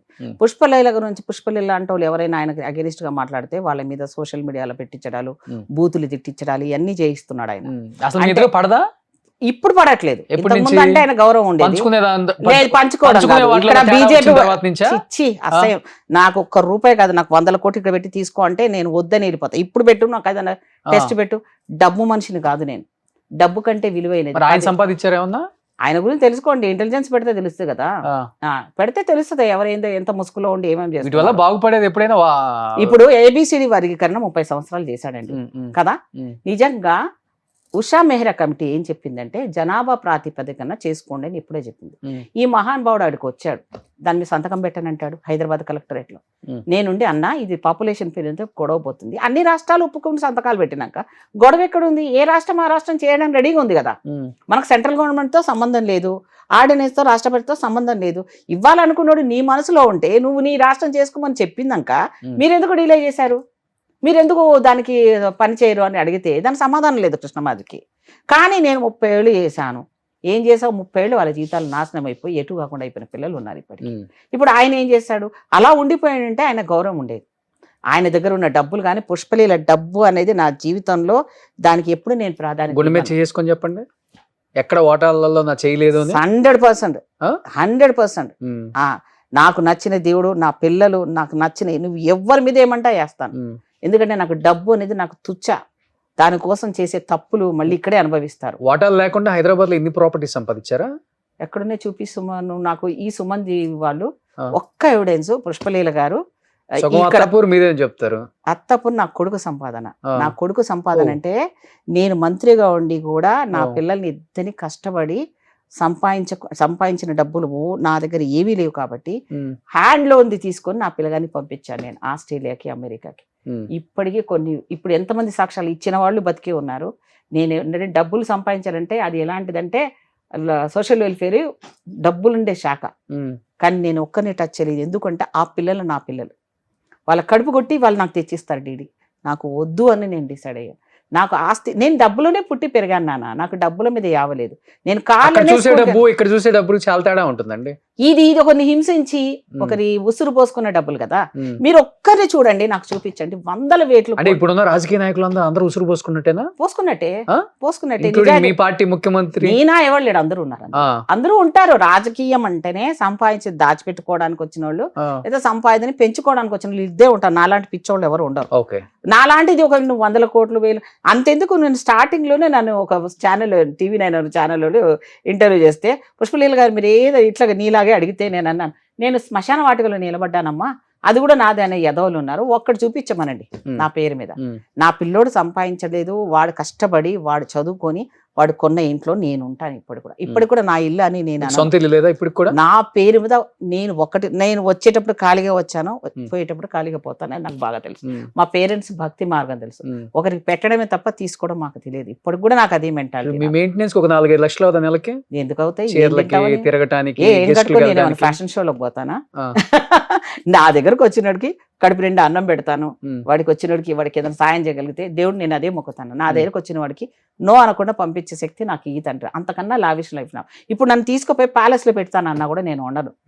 నాకు మంచి పూరి గుడిసెలు, మంచిగా పొలాలు, గ్రీనరీ, అలాంటిది నాకు ఇష్టం. నేను ఇప్పుడు ఇంట్లో మంచి కట్టుబాటు. ఇప్పుడు చూడు, నాకు పట్టు చీరలు పుష్పలీల అని పెట్టారనుకోండి, మేకప్ కిట్లు ఏదో అది స్టార్టింగ్ లో వచ్చింది. ఎందుకు చెప్పనా, నేను VIP కిట్ ఎందుకు కొన్నానంటే, మంత్రి అయిన తర్వాత నా కార్లో అంతా మగవాళ్లే కదా నాన్న. ఇప్పుడు కూర్చున్నప్పుడు ఆడవాళ్ళకి మాకు అనేక ఇబ్బందులు ఉంటాయి. అవన్నీ ఎందులో పెట్టుకుంటున్నాను? మూర్ఖులు ఎవడైనా మేకప్ కిట్ అంటే ఓన్లీ మేకప్ ఉంటుందారా పిచ్చి నా కొడుకులకు? సెన్స్ లేని వర్గర్స్. ఇప్పుడు ఎయిర్ హోస్టర్స్ పోతూ ఉంటారు, వాళ్ళ బ్యాగ్లో అవి కూడా ఉంటాయి. వాళ్ళకి మంత్లీ ప్రాబ్లమ్స్ వచ్చేటి కూడా వాళ్ళు పెట్టుకుంటారు సేఫ్టీగా. నేను కూడా అవే పెట్టుకున్నారు. మరి ఆడికి పెళ్ళం పిల్లలు ఉన్నాడైతే ఆ మాట మేకప్ నేను ఆ రోజులలో వేసుకునేదానే కాదు. నాకు టైం ఎక్కడిది? పొద్దున్న లేస్తే 20-30 ప్రోగ్రాంలు. ఇబ్రాహీంపట్నం మొదలు పెట్టిందంటే రాత్రి 10:30-11కి నేను మొత్తం 5 మండలాలు తిరిగి వచ్చేసరికి కొడ్డే అయిపోయింది. మళ్ళీ నేను ఇన్ఛార్జ్ మంత్రిని ఎక్కడ, ఖమ్మం. ఒకటే రోజు 4:30 గంటలు అక్కడికి వెళ్ళాలి, మళ్ళీ అక్కడ చూసుకోవాలి, మళ్ళీ ఇబ్రాహీంపట్నం చూసుకోవాలి. రాజకీయాల్లో చాలా ఇబ్బంది కదా ఆడవాళ్ళకి, వాష్రూమ్కి వెళ్ళలేము. మరి అదే కదా VIP కిట్ గురించి మాట్లాడాడంటే ఆ దరిద్రులకు ఎంత సెన్స్ లేదో నాకు అర్థం అనిపిస్తుంటది. VIP మేకప్, నేను మేకప్ వేసుకోలేదు నాన్న ఆ రోజులలో. ఇప్పుడైనా లిప్స్టిక్ పెట్టుకుంటున్నాను కానీ అప్పుడు ఆయనతో కూడా నాకు టైం ఎక్కడిది నాన్న. పొద్దున 6ంటికి ఫస్ట్ బస్ ఎక్కి నా ఇంటి ముందు కూర్చునే వాళ్ళు జనాలు. మళ్ళీ రాత్రి 12ంటికి నేను వచ్చేసరికి జనాలు కూర్చొని ఉన్నారు. ఏంరా తిన్నారా నాన్న, అన్న తిన్నారా అంటే, లేదక్క మేము మినిస్టర్ క్వార్టర్ దగ్గర అక్కడ లోపలికి వెళ్ళేసరికి ఎక్కడ ఉంటుంది అన్న హోటల్కి, డబ్బులు ఉండవు కదా. ఆ రాత్రి వచ్చి మళ్ళీ నేను కొంగు చెప్పుకొని వాళ్ళకి అప్పటికప్పుడు అన్నం వండి వాళ్ళకి తినిపించి నేను పైకి వెళ్ళి పడుకునేదాన్ని. మళ్ళీ పొద్దునే 4:30కి 5ంటికి 6 o'clock మళ్ళీ టెలిఫోన్ కార్యక్రమాలు కదా చంద్రబాబు నాయుడు గారిది, లైన్లో ఉండాలి మళ్ళీ నాలా దగ్గర ఉన్నట్టే. సో ఈ దాంట్లో రాజకీయం అంతా ముళ్ళండి అసలు అనుకుంటాం కానీ అది బాగా గుచ్చుకుంటాయి, అందరికి గుచ్చుకుంటాయి. అందుకే కొంచెం హై హీల్స్ చేస్తున్నారు అనుకుంటా ఇప్పుడు. ఎప్పుడే వేసుకుంటా కొంచెం లోతుగా. నేను నా స్పెషాలిటీ ఏంటంటే, నా ఊహ తెలిసినప్పటి నుంచి నేను చెప్పలేదు. నేను బాంబే నుంచి చెప్పులు తెప్పించుకున్నాను. మా మామ ఎయిర్లైన్స్ లో పనిచేసేవాడు. నాకు ఇష్టం అనేది పర్సు, చీరలు, చెప్పులు. నేను ఎప్పుడు హీల్స్ వేసుకుంటా. వితౌట్ హీల్స్ నేను మామూలుగా ఇంట్లో అది ఉంటే నేను నడవగలను. నేను కొంచెం మినిమం కొంచెం హైట్ నాకు, అది లేదా ఫ్లాట్ ఉంటే కాలు ఇటో అటో వెళ్ళిపోయినట్టు ఫీలింగ్ ఉంటుంది నాకు. నాకు చిన్నప్పటి నుంచి అలవాటు నాకు. ఇప్పుడు నేను కూడా ఎందుకు కామెంట్ కూడా చేస్తారు, ఇప్పుడు ఇలా అక్క నీకు అవసరమా అంటారు. అవునా అంటారు. మా తమ్ముడు పిల్లలు నాతో కూర్చుంటే, అక్క ఇప్పుడు ఇన్ని స్టైల్ గా ఉంటావు అక్క, ఇంత స్టైల్ గా ఉంటావు అంటావు. నీ కళ్ళకి అది నేను స్టైలే. నేనేం స్టైల్ వేసుకున్నాను చూపి, నాకు పౌడర్ వేసుకున్నాను, లిప్స్టికే పెట్టుకున్నాను కదా, ఇంకేమైనా పెట్టుకున్నానా, రేపు రుద్దుకున్నానా పెయింట్ లాగా, దాన్ని అది వేరు. అది సినిమాకు నేను రుద్దుకోవాలి కరెక్ట్. నాకు సినిమా కూడా ఇష్టమే, వెళ్తాను. సినిమాలో హీరోయిన్ గా చేసినప్పుడు నేను సినిమాలో కూడా యాక్ట్ చేశాను, మీకు ఇంకా తెలియదు. శ్రీకారంలో జగపతి బాబు హీరో, నేను అందులో లెక్చరర్ గెస్ట్. 1 month షూటింగ్ చేశాను. అప్పుడు వేసారు మేకప్ నాకు. ఆ మేకప్ వేసిన దగ్గర నుంచి ఉమామహేశ్వరరావు గారు డైరెక్టర్, అమ్మ కంటిన్యూ చేయండి మీరు బాగుంటారు వదిన క్యారెక్టర్లు దానికని. మా వారికి అసలు సినిమా ఇష్టం లేదు, రాజకీయం అనుకోకుండా నా ఫ్రెండ్ ద్వారా ఆఫర్ వచ్చింది ఫోటోజెనిక్ ఫేస్ అని. ఇంకా నేను అదే కంటిన్యూ ఉండి ఈ పాటికి నేను టాప్ హీరోయిన్ అయింది. మీరు ఇప్పుడు మంచి రెబల్ క్యారెక్టర్, సూర్యకాంతం క్యారెక్టర్స్ అన్ని బాగా చేస్తాను. అది ఇప్పుడు కూడా అడుగుతా ఉంటారు నన్ను, అక్క నువ్వు ఎందుకు చేయకూడదు. మా ఆంటీ ఒక ఆవిడ ఉంది నాకు చాలా పిచ్చి, గయ్యాలెత్త, తెలంగాణ శకుంతల క్యారెక్టర్. ఎవరు లేరు కదా మళ్ళీ. అలాంటిది ఏదైనా ఉంటే చేస్తాను డెఫినెట్. పార్టీకి భర్తీ అవుతుంది మళ్ళీ, అట్లా పోయారు ఇప్పుడు. అదేం లేదులేండి, భర్తీ ఏం లేదులేండి. అన్ని సినిమా హీరోలు చేసి ముఖ్యమంత్రులు చేసిన వాళ్ళు చేయట్లేదా? పవన్ కళ్యాణ్ గారు చేయట్లేదా ప్రెసెంట్? రాజకీయం అది మన హ్యాబిట్, మనకు ఉండే ఒక కోరిక, అది ఇంట్రెస్ట్. నేను మంచి సింగర్ని, ఏదో మంచి ఒక- డాన్స్ ఒక పాట. అబ్బా ఇప్పుడు పాడలేదు ఒక పాట, లేదు please. లేదు లేదు లేదు మేడం వాటర్ లేదు లేదు లేదు లేదు లేదు నాన్న లేదు ఏదైనా ఒక నాన్న. 2 లైన్స్. మూగ మనసులో ఉంది చూడు. నిన్ను నిన్నుగా ప్రేమించుటకు నీ కోసమే కన్నీరు నింపుటకు నేనున్నానని నిండుగా పలికే తోడకరుంటే అది భాగ్యము, అది స్వర్గము. ఇప్పుడు ఈ జనరేషన్ లో ఇదే మెసేజ్ ఓకే, ఓల్డ్ సాంగ్స్ ఎక్కువ వింటారు. చాలా ఇష్టం, ఆ? చాలా ఇష్టం. ఓ సూపర్. ఇప్పుడు కూడా ఘంటసాల సుశీల పాటలు పాడితే వాడు శరత్ చంద్ర అని ఒకడు ఉన్నాడు. సడన్ గా నీలాగా అడిగేస్తాను, నేను పాడేస్తూనే ఉంటాను. అవునా? స్టేజ్ మీద మొన్న కూడా పాడాను. ఓకే, ఆ, సో అలాగే, సూపర్. అది అంటే నాగేశ్వరరావు గారు, సావిత్రి గారు సహజంగా నటిస్తారు, నటిస్తారు, అనిపించేటట్టు అవును, నటించేవాళ్ళు. అవును. సావిత్రి గారి చాలా నాకు ఇష్టం. ఓ. అలాగే ఆమె యాక్టింగ్ కూడా అంత ఫేస్ లోనే, పర్సనాలిటీ పక్కన పెట్టేస్తే. ఇంచుమించు మీరు అంతే ఉంటారు కొంచెం. Thank you so much. చాలా మంది కొంచెం కళ్ళు అంటారు. చిన్నవి కానీ మీవి. అంతే అంతే, కొంచెం చాలా కళ్ళు- మంది అలాగే అంటారు. అమ్మ ఆ? నా ఫొటోస్ పెడతారు కూడా అలా. ఆ, కానీ ఈ రాజకీయం అనే రొస్టులో మనకు దేవుడిచ్చిన అవకాశం వచ్చాను. కానీ ఒక లెక్చరర్ గా నేను చేసిన అనుభవించిన సంతోషము ఇక్కడ అనుభవించలేకపోయాను, మంత్రిగా చేసిన కూడా స్టిల్ ఇప్పుడు కూడా. ఓకే. అందుకే నేను అంటున్నావు కదా, ఏం మాను ఎందుకు- సక్సెస్ఫుల్ పొలిటీషియన్ అన్న హ్యాపీనెస్ ఉంటుందా, సక్సెస్ అయ్యి ఫెయిల్యూర్ అవ్వాల్సి వచ్చింది రాజకీయాలలో అన్న బాధ ఉంటుంది? నేనైతే ఎక్కువ? దీన్ని ఫెయిల్యూర్ గా అనుకోను. ఆ. ఎందుకు అనుకోను అంటే, ఫెయిల్యూర్ అని అంటే ఒకప్పుడు రాజకీయాలు నీతి నిజాయితీ ఉన్న రాజకీయాలమ్మా. ఇప్పుడు ఏం లేదు, డబ్బులు పడై కొనుక్కో. ఓకే, ఎక్కడైనా ఏ పార్టీలైనా అంతే, మళ్ళీ సంపాదించి ఇక్కడ సంపాదించుకోవడం. మరి మనం ఆ డబ్బులు ఇచ్చి కొనుక్కొని అనగదొక్కు, ప్రజలను అనగదొక్కు, ఏమన్నా పర్సెంటేజ్ చేసుకో, తీసుకో. నా వల్ల కాదు నాన్న, అది ఆ. నా వల్ల కాదు. అందుకే నేను ఏమంటున్నాను, కాంగ్రెస్ పార్టీ మీద అభిమానం ఎందుకు, ఇందిరాగాంధీ లాంటి నాయకురాలు ఎవరు ఉండరు. ఉమ్, ఆ లీడర్షిప్ నాకు ఇష్టము. అలాగే దళితుల పట్ల కానీ, ఎస్సీల పట్ల కానీ, ఎస్టీల మీద కానీ ఉమ్. వాళ్ళు తీసుకున్న పథకాలు ఇప్పుడు కూడా జీవితంలో మా జీవితాలకు ఎంతో అంత బెటర్ ఉన్నాయి. సో ఆమెను ఆదర్శంగా తీసుకొని కాంగ్రెస్ పార్టీలో స్టిల్ ఉంటున్నాను అంటే, వీళ్ళందరూ మంత్రివర్గం ఏం చేశారా, వాళ్ళు ఏం చేశారా, వీళ్ళు పార్టీలో దాని గురించి నాకు అనవసరం. ఆ త్యాగదానులు వాళ్ళు దేశం కోసం చనిపోయారు. ఇందిరమ్మ చనిపోయింది, రాజీవ్ గాంధీ గారు చనిపోయారు, రాహుల్ గాంధీ గారు ఇప్పుడు కూడా కష్టపడుతున్నారు. ఈ ఫ్యామిలీ మొత్తం కూడా ఈ దేశం కోసం తపన పడతా ఉంది. మేబీ కుటిలమైన రాజకీయంలో అవతల పార్టీ వాళ్ళు, నేషనల్ లెవెల్లో ఉన్న వాళ్ళు ఏ రకంగానూ గెలుస్తున్నారేమో, కానీ నిజంగా పేదల పక్షాన ఆలోచించే పార్టీ కాంగ్రెస్ పార్టీ. రాజశేఖర రెడ్డి గారు ఉన్నప్పుడు 2005లో నేను వచ్చానమ్మా కాంగ్రెస్ పార్టీకి. నేను అప్పుడే నాకు టికెట్ ఇవ్వాల్సి వచ్చింటే కానీ ఇచ్చేవాడు పాపం రాజశేఖర రెడ్డి గారు. ఉండుంటే నేను వేరే ఉండేది నా పరిస్థితి. మా జిల్లా పాలిటిక్స్ అప్పుడు ఎలాగ నన్ను ఇబ్బంది పెట్టారో, ఈవిడ కాంగ్రెస్ పార్టీలో ఉన్నప్పుడు సబితమ్మ అనుకోండి, ఇంకా చాలా మంది వాళ్ళందరూ ఇబ్బంది పెట్టారు మిమ్మల్ని. సబితమ్మ డైరెక్ట్ పెట్టిందా ఇండైరెక్ట్ పెట్టిందా, కానీ జిల్లా పాలిటిక్స్ లో కూడా మళ్ళీ నాకు ఆయనకు కొంచెం ఇబ్బంది ఆమెకేం అయింది. పని అసలుకి? ఆమెకేం పని లేదు. ఆమె నాకు పాపం ఇంద్రన్ అంటే నాకు చాలా అభిమానం, ఆయన నాకు చాలా ఫ్యాన్, మా ఇంటికి వచ్చాడు ఆయన. కానీ ఒకటి చెప్పండి, ఒకటి మాత్రం ఒప్పుకోవాలి మీరు, అంటే ఇన్ని సంవత్సరాల రాజకీయం చూశారు, కాంగ్రెస్ పార్టీ అంటేనే ఒక సముద్రం, మహాసముద్రం. ఎస్, ఏది ముఖ్యంగా మన తెలుగు రాష్ట్రాలలో ఆ. రెడ్లు ఎక్కువ పరిపాలించారు ఈ పార్టీలని. తర్వాత ఇదే కాంగ్రెస్ పార్టీకి ఇక్కడ రేవంత్ రెడ్డి అని ఒక వ్యక్తే ఆక్సిజన్ అయ్యాడు. ఇంతమంది సీనియర్లం కాదని ఆయన ముఖ్యమంత్రి పీఠం తెచ్చుకున్నాడా, కూర్చున్నాడు, ఇవన్నీ పక్కన పెడితే ఇంతమందిని 2 సంవత్సరాల నుంచి మేనేజ్ చేయడం చాలా చాలా కష్టం. కష్టం. అదే కదా నేను ఆయన అంటుంది. ఎలా తీసుకొస్తున్నాడు అనే దానికి ఒక కాన్సెప్ట్ చెప్పండి అసలుకి. అదే అంటాను. ఇప్పుడు టకాఫర్ ఫైట్ అంటారు చూడండి. పోటీ పడాలి అంటే సమఉజ్జులతో పడాలి కదా, సమఉజ్జులతోటే పడ్డాడు.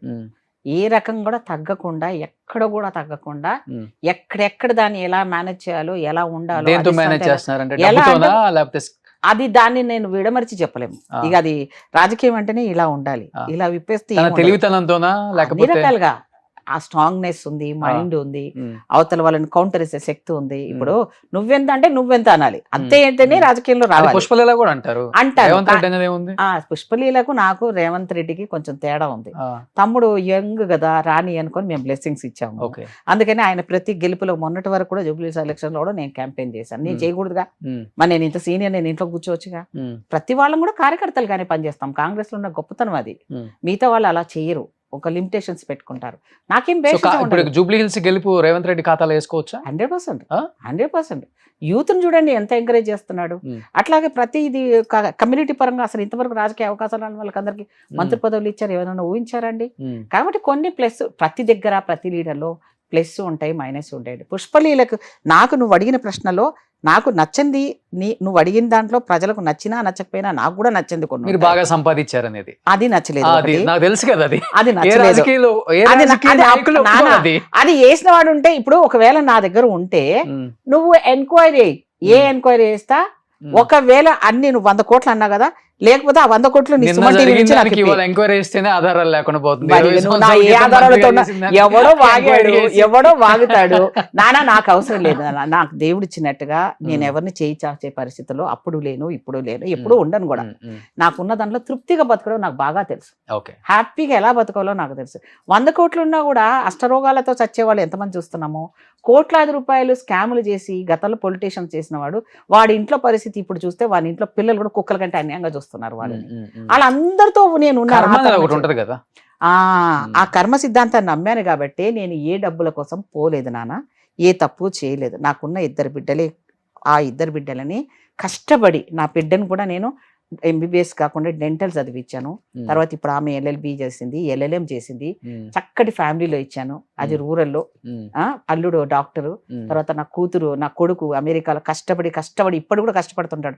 వాడికి 2 అమ్మాయిలు, ఇక్కడ 2 అమ్మాయిలు, 4 మనవరాలు. నాకు నా కోడలు కూడా మంచి ఇంటర్ కాస్ట్ మ్యారేజ్ చేసుకున్నాడు, నాయుడు అమ్మాయిని. అమ్మాయి కూడా చాలా మంచిది. మాకు ఎప్పుడు కూడా అత్త కోడళ్ళ రిలేషన్ నేను వెళ్ళి ఫ్రెండ్లీగా ఉంటాము. ఇక్కడ అల్లుడు కూడా కొడుకులాగే ఉంటాడు. ఇంతకన్నా ఏం కావాలండి అన్న, డబ్బు ఉన్నంత మాత్రం ప్రశాంతనం లేని పిల్లలతో సుఖం లేని వాళ్ళు ఉన్నారు. ఇప్పటికీ చాలా మంది కూతుర్లతో ఉంటారు, పొద్దున్న లేని గొడవలు, అమ్మ అల్లుడు కొట్టాడు, నాకు పెళ్ళాన్ని తిట్టింది, ఈ టెన్షన్లు నాకు ఏమీ లేవు. చూడు ప్రశాంతమైన నా ఫ్రెండ్స్ అంటారు, అబ్బా ఎంత హ్యాపీగా ఉన్నావే నువ్వు, నీ నచ్చినట్టు బతుకుతావు. తీయించుకోండి ఎలాగ. నిజంగా నా ఫ్రెండ్స్ అంటారు, వాళ్ళకి ఇప్పటికి ఇంకా బాధ్యతలు ఉన్నాయి. నాకు దేవుడు తొందరగా పెళ్లి చేయడం వల్ల అడ్వాంటేజ్ ఏంటంటే, నేను ఇప్పుడు కూడా అదే అంటాను, యూత్ కి 30 తర్వాత చేసుకుంటున్నారు, అందుకే అన్ని ప్రాబ్లం ఫేస్ చేస్తున్నారు. ఎర్లీగా పాత పద్ధతి బాగుంది నాన్న. మేము ఇప్పటికి కూడా మా పిల్లలు మేము వెళ్తే అక్క చెల్లెలు అన్న తమ్ముళ్ళగా ఉండేవాళ్ళు. మా నాన్న మేము వెళ్ళిన అలాగే ఉండింది, మా పిల్లలతో మేము. ఇప్పుడున్న వాళ్ళు 30 చేసుకోవట్లే, 35 దాటిపోతున్నారు నాన్న, ఆడపిల్లలైనా మగపిల్లలైనా. ఇంకా పెళ్లి అయ్యాక ఒక 3 years ఒకరినొకరు అర్థం చేసుకోవాలి కదా పిల్లలు. ఆ తరగతి విడాకులు తొందరగా కూడా అయిపోతున్నాయి, చూసావు కదా. ఎందుకు అంటే అది తెలివిలు అయిపోయాయి. అప్పుడు ఏంటంటే ఇమ్మెచ్యూరిటీ. మాకు 6 సంవత్సరాల గ్యాప్ నాన్న, నాకు మా వారికి. పెద్దవాళ్ళు ఉండేవాళ్ళు కాబట్టి వాళ్ళు సెలెక్ట్ చేసినారంటే అన్ని చూసే చేశారు. ఇప్పుడు వీళ్ళు ఇష్టంగా చేసుకుంటున్నారు, అందుకే బ్రేకప్లు అయిపోతున్నాయి. వీళ్ళు కర్మకాయలు ఇంకో పిల్లల్ని కంటున్నారు. నేను అదే అంటున్నాను, లవ్ మ్యారేజ్ చేసుకున్న వాళ్ళు పిల్లల్ని వెంటనే కనకండి. ఎందుకంటే వాళ్ళని ఎందుకు అన్యాయంగా వాళ్ళ లైఫ్తో ఆడుకుంటున్నారు మీరు అని చెప్తాను నేను చాలా వరకు. అండర్స్టాండింగ్ అనేది మీకు నచ్చినప్పుడు కాదు కదా, అది చాలా ఉంటాయి. ఇప్పుడు కూడా కులపుచ్చి పోదు నాన్న ఇండియాలో. ఈ కులం దరిద్రము, ఈ రాజకీయాలు మళ్ళీ లాస్ట్ 10 years నుంచి మరీ ఎక్కువైపోయినాయి, వరస్ట్ అయిపోయింది. రాజకీయ నాయకులు బాగుపడుతున్నారు క్యాచ్ చేసుకొని, పాపం వీళ్ళు ఎవరైతే మా చైతన్యం రావాలన్నా, మా కులమోడు కదా మేము సపోర్ట్ చేయాలనుకునే నాశనం అయిపోతున్నాడు. కులానికి కులం చేయటం. ఒకటి, రాజకీయ నాయకులు కావాలని రెచ్చగొడుతున్నారు, ఓట్ల కోసం రెచ్చగొడుతున్నారు, వాళ్ళ ఉనికి చాటుకోవడం కోసం మనం రెచ్చగొడుతున్నారని 50% మనకి తెలిసింది. ఒక 50% ఏంటంటే డైలమాలో ఉన్నారు, కన్ఫ్యూజన్ లో. మా కులమోడు కూడా ముఖ్యమంత్రి అవ్వాలి కదా, మా కులమోడు కూడా మంత్రి చేస్తున్నాడు కదా ఈయన చేస్తున్నాడు కదా. కొంచెం చేంజెస్ వచ్చింది అనుకుని ఎక్స్పెక్ట్మెంట్ కొంచెం మార్చుకోవాలి వాళ్ళు కూడా, ట్రెండ్ ఇప్పుడు నేను గెలిచిన తర్వాత ఏమవుతుంది, ఆ పార్టీ వాడిని వీడియో అరెస్ట్ చేయడం, ఈ పార్టీ వాడిని అరెస్ట్ చేయడం, కార్యకర్తలని గొడవ చేయడం, కార్యకర్తల ఇళ్ల మీద రాస్తారోకోళ్ళు, బండ్లు వేయటము, కొట్టడం. అంటే వ్యక్తిగతమైన ప్రాధాన్యతలు కచ్చలు పెట్టుకుంటే రాజకీయం కాదు, మరి టూ మచ్ అయిపోయింది, ఎక్కువ అయిపోయింది లాస్ట్ 5 years. అది నేను కూడా అంటే చూస్తున్నప్పుడు నాకు అసహ్యం అనిపిస్తుంది. ఇప్పుడు నేను ఎందుకు ప్రశాంతంగా ఉన్నాను, నువ్వు నాతో నా జనరేషన్ వాళ్ళను ఒక 10 మందిని ఇంటర్వ్యూ చేసి ఉంటావు, ఇప్పుడు కూడా నువ్వు చేయి, ఫ్యూచర్లో కూడా. పుష్పలీలలో ఉన్న అంత స్థిమితంగా కానీ స్థితప్రజ్ఞత కానీ వాళ్ళలో కనపడుతుందని నువ్వు చూ. ఓకే చెప్తుండొచ్చు, టీవీ ముందు వచ్చేసి అబద్ధాలు చెప్తుండొచ్చు, నేను చాలా బాగున్నాను, చాలా ఫ్యామిలీ ఉండరు, ఫేస్ చూస్తే అర్థమైపోతుంది కదా. నేను చాలా హ్యాపీగా ఉంటాను, నేను ఫ్రీ బర్డ్ని నాన్న. ఎలా అంటే నేను అనుకునే చేస్తాను. నాలో ఉన్న మొండితనం ఏంటంటే, చిన్నప్పటి నుంచి మా నాన్న మగపిల్లవాళ్ళగా పెంచడం ఒకటి, నేను అది నాకు నా లైఫ్లో పనికొచ్చింది. ఫ్యామిలీలో జనరల్గా ప్రతి దగ్గర కుటుంబాల్లో సమస్యలు ఉంటాయి, అది ఇంకా సెలబ్రిటీస్కి ఎక్కువగా ఉంటాయి. దట్ పొలిటీషియన్స్ ఆడవాళ్ళ లైఫ్ ఎవరిది చూసినా టెన్షనే ఉంటుంది. కానీ అలాంటి మాత్రాన వాళ్ళ క్యారెక్టర్ని పట్టుకొని ఇంటి వాళ్ళు సపోర్ట్ చేస్తే ప్రాబ్లం లేదన్నా. ఎప్పుడైతే ఇంటి వాళ్ళు నెగిటివ్ ఉండి ఫ్యామిలీ వాళ్ళని కాదని బయట వాడు కామెంట్స్ కూడా యాడ్ అయిపోతే ఆ మహిళకి చాలా నరకం. తర్వాత ఇప్పుడు రాజకీయ వ్యవస్థలో ఆడవాళ్ళు 50% ఉన్నాం నాన్న. మేము ఎందుకు రావట్లేదు అంటే ఇలా ఈ స్టాంపింగ్లు వేస్తారేమో, అని భయపడిపోతున్నారు ఇంకా ఇప్పటి కూడా సమాజంలో. బయటకు వెళ్ళిన ఐటీ వేరే పిల్లలు వాళ్ళకి అంట కడుతున్నారు ఎక్కువ, టక్కన అంట దానికి కడుతున్నారు. కారణాలు కూడా ఉన్నాయి నాన్న. ఈ సోషల్ మీడియా అనుకోండి, ఈ ఫోన్ దరిద్రాలు అనుకోండి. ఏనానా నీకు నమ్మకం ఉంటే, నీ పెళ్ళాం మీద నీకు నమ్మకం ఉంటే నువ్వు పంపించు. అంతే. కానీ ఫస్ట్ ఒకవేళ ఎవడైనా నీ పెళ్ళాం గురించి కామెంట్ చేశాడు అనుకో, ఫస్ట్ నువ్వు మొగోడివైతే నా లాంగ్వేజ్ చూడు, నువ్వు మొగోడివైతే కరెక్టోడివైతే ముందు నువ్వు వాడిని తన్నాలి 4. అవును. ఒరే నా పెళ్ళాం గురించి నువ్వెవటరా మాట్లాడేది అని తన్ను. తర్వాత వచ్చి నీ పెళ్ళాన్ని అడుగు, క్లారిఫై చేసుకో. అంతే. ఆ తర్వాత నువ్వు మాట్లాడు. కానీ నువ్వు ఆడన్నాడు ఈడన్నాడు అట్టంట కదా ఇట్లంట కానీ ఫ్యామిలీలో ఉన్న మెంబర్స్ దగ్గర అంటే అధికారం ఉన్నప్పుడు ఆడవాళ్ళని రెస్పెక్ట్ ఇస్తారు. అధికారం పోయినాక అది ఇంట్లో వాళ్ళ టార్చర్లు ఎక్కువైపోతాయి. అవును. అది నేను చూశాను, చాలా మందిని చూశాను. పాపం. నాకు కొంచెం అలాంటి ఎక్కువ ఏం లేవు బెట. నేను అక్కడ కట్ చేసేసాను. నేను ఎలాంటిదంటే నన్ను ఒక రకంగా రౌడీదాన్ని. నేను ఇంట్లో అయినా బయట సో మీ అయినా. ఆయన ఇలాంటి అడిగినా గానీ అక్కడికక్కడే సాల్వ్ చేస్తారు. నేను ఎలా అంటే నేను చెప్పడం కొంచెం మానేసాను, ఇంకా ఆన్సర్ చెప్పడం మానేసాను. ప్రతి దానికి ఎలా ఆన్సర్ చెప్పను, సింపుల్గా ఒకటి చెప్తాను. ఒక రోజు ఏమైంది, మేము ఉన్నప్పుడే టీవీ లైవ్ పెట్టారు, కెమెరాస్ పెట్టారు అసెంబ్లీలో. ఫస్ట్ టైం మేము వచ్చినప్పుడే ఆ కెమెరాలో నన్ను చూపిస్తున్నారు. అప్పుడు ఊరికే నన్నే చూపించేవాళ్ళు, ఊరికే నన్ను ఇంకొక అమ్మాయిని. నోరు ఎక్కువ కదా. నోరు కాదు, బాగుంటావని. భలే ఉన్నావులే నీవు, ఎంతసేపు గయ్యాలి సూర్యమత్తనో సూర్యకాంతం చేద్దామని చూస్తున్నావేమో. అయినా పర్వాలేదు, నేను హ్యాపీ. ఆ క్యారెక్టర్ అన్నా నాకు ఇష్టం, సూర్యకాంతం అన్నా నాకు మహా ఇష్టము, సూర్యమత్త అన్నా ఇంకా చాలా ఇష్టము. సో అంటే అలా చూపిస్తున్నప్పుడు ఏమైందంటే ఫోటోజెనిక్ ఫేస్లు ఉన్న వాళ్ళని ఫోకసింగ్ ఉంటుంది మీ సినిమా వాళ్ళు, మీ గ్లామర్ ఉన్న అట్లా గ్లామర్ ఉన్న నన్ను ఎక్కువ చూపించేవాళ్ళు. నేను చాలా ప్రౌడ్గా ఫీల్ అయ్యేది. అప్పుడు ఏమైంది, నన్ను ఒక కెమెరా చూపిస్తుంది, ఇంకొక ఆయనని ఎవరినో చూపిస్తుంది, ఆయన పేరు చెప్పాను. మా ఆయన ఇంట్లో కూర్చొని చూశాడు. వచ్చేసరికి ఫేస్ చేంజ్, ఉగ్రమైన అలసంలో ఉన్నాడు. ఏమైందంటే ఏమో పొద్దున్న బాగా కోపంలో ఉన్నాడు. ఏమైందని చూస్తే నన్ను అడిగాడు, ఇలా ఏంటి కెమెరా నీకు పెట్టారు అక్కడ పెట్టారంటే వాడిని అడిగి వెళ్ళి కెమెరా పెట్టి నన్ను అడుగు, నన్ను అడుగుతావేంటి, వాడెందుకు పెట్టాడు, వాడు నాకెందుకు పెట్టాడు, ఇంకో కెమెరా ఇంకొకటికి ఎందుకు పెట్టాడు, వాడు ఉద్దేశం ఏముందో, నువ్వు ఇంట్లో కూర్చొని చూసి నీ కళ్ళల్లో ఆ ఫ్రేమ్స్ 2 కనబడితే చూసి అనడమేందో, పిచ్చి కాకపోతే దేర్పా నీకేం ఆన్సర్ చెప్పేదని వెళ్ళిపోయేది. చూడు పాపం ఎన్ని ఇబ్బందులు మహిళ. అంటే ఒక రకంగా మగవాళ్ళకి టార్చరే ఆడవాళ్ళు బయటకు వెళ్తే. అవును. ఎంత మంచి భర్త అయినా కూడా ఒక పక్కన ఉంటది, బాగా భయం ఉంటది. మన్మధుడు లాంటి వాడికి కూడా ఉంటుండొచ్చు, అలాగే ఆడవాళ్ళకి కూడా ఉంటుంది. ఐశ్వర్యరాయ్ కూడా ఉంటుండొచ్చు అభిషేక్ బచ్చన్ మీద, ఉండదా? అంటే ఆ సిస్టమ్ బాండింగ్ ఉంటుంది. అంటే మనమే ఉండాలి, మన మధ్యలో ఇంకొకరు ఉండకూడదు అనేది ఒక ఫ్యామిలీ ఒప్పందం. చనిపోయారు కదా మీ వాళ్ళు? మా వారు చనిపోయి 3 సంవత్సరాల దగ్గర అవుతుంది. క్యాన్సర్తో పోయారు. కొంచెం చిన్న ఏజ్ లో చనిపోయారు. అంటే ఆయన కొంచెం యోగా మాస్టర్ కాబట్టి ఆ క్యాన్సర్ కూడా కొంచెం ఎక్కువగా ఎఫెక్ట్ కాలేదు, కానీ అతి జాగ్రత్త చేసుకునేవాడు. కానీ ఏదో టైం అదంతే. డైజెస్ట్ అయ్యారా, చేసుకోగలిగారా? కొన్ని రోజులు కొంచెం అనిపించింది, తర్వాత ఇంకా అలవాటు అయిపోయింది. ఎందుకంటే నేను ఎప్పుడు జనాల్లోనే ఉంటాను నాన్న, ఇంట్లో ఉండే చాలా తక్కువ. నేను 24 hours ఇంట్లో ఉన్నది టిప్స్ మీద లెక్క పెట్టుకోవచ్చు ఇప్పుడు కూడా. ఓకే. ఉండను అసలు. ఒక వారం రోజు ఎప్పుడైనా పిల్లలు వస్తే, నా మనవరాళ్ళు వచ్చినా ఉంటా, బాబు వస్తే ఇంట్లో ఉంటా. అదర్వైజ్ నో, అస్సలు బయటికి వెళ్ళిపోవడమే. నేను ఎవరికైనా హెల్ప్ చేయడానికి పనికొస్తానా అనేది చూస్తాను తప్ప ఇంట్లో ఉండి నేను ఎంజాయ్ చేసుకోవాలి అనేది మాత్రం నేను చూడను. వాస్తవంగా ఇప్పుడు ఇదే పార్టీలో ఉన్నారు కాబట్టి బయట ఎక్కువ టాక్ నడుస్తుందండి. కవితను నడిపిస్తుంది రేవంత్ రెడ్డి గారు అని ఒక టాక్ ఉంది. ఆయన అండ చూసుకొని, ఆ శక్తి చూసుకొని ఆమె అంతగా ప్రజల్లో తిరుగుతున్నారు, ఊర్లలో తిరుగుతున్నారు. అంటే ఇప్పుడు ఏదో జాగృతి పేరు మీద రకరకాలుగా మీటింగ్స్ పెడుతున్నారు. అండ్ ఆయన అండ చూసుకొని ఎమ్మెల్సీకి కూడా రిజైన్ చేశారు. మొన్న అక్కడ ఏడ్చారు కదా ఇప్పుడు మండలిలో కూడా. అవునమ్మా అనేది మీకు ఎవరికి ఏం ఎవిడెన్స్ దొరికింది? రేవంత్ రెడ్డి గారు ఆమెను ఎంకరేజ్ చేస్తున్నారని ఆమె ఎక్కడైనా చెప్పిందా? చెప్పలేదు. చెప్తారు ఎవరైనా? అరే మరి ఎలా అంటారండి ఊరికినే? ఇప్పుడు ఆమె వాళ్ళ ఫ్యామిలీతో ఫైట్ చేసేట ఆమె అసలు నాకు పెద్ద జోక్ అండి. ఇది వాళ్ళ ఇంట్లో సమస్యలు రాజకీయాలు బయటకు వచ్చి చేయడం ఏంటి? అసహ్యం ఉంది నాకైతే. అసలు జనాలకు అసలు క్లారిటీ కావాలండి. ఆవిడ ఎవరితో విభేదించి బయటకు వచ్చింది? వాళ్ళ బావ మీద కోపంతో వచ్చింది, వాళ్ళ అన్న మీద కోపంతో వచ్చింది, వాళ్ళ ఇంటర్నల్ గా ఏం ప్రాబ్లమ్స్ ఉన్నాయో ఆమె ఇంట్లో చూసుకోవాలి. ఆమె వచ్చి ఇప్పుడు పార్టీలోకి వచ్చి నాకు మా నాన్న ఇలా చేశాడు, మా అన్న ఇలా చేశాడని వాళ్ళ కుటుంబ వివరాలు రాజకీయ దానికి అనుసంధానం చేయడం అనేది చూసే జనాలన్న కొంచెం ఆలోచన చేయండి. ఆమెం జనాల కోసం కాంగ్రెస్ పార్టీలోకి రాబోతుంది త్వరలో. ఇక నేను చెప్పలేను.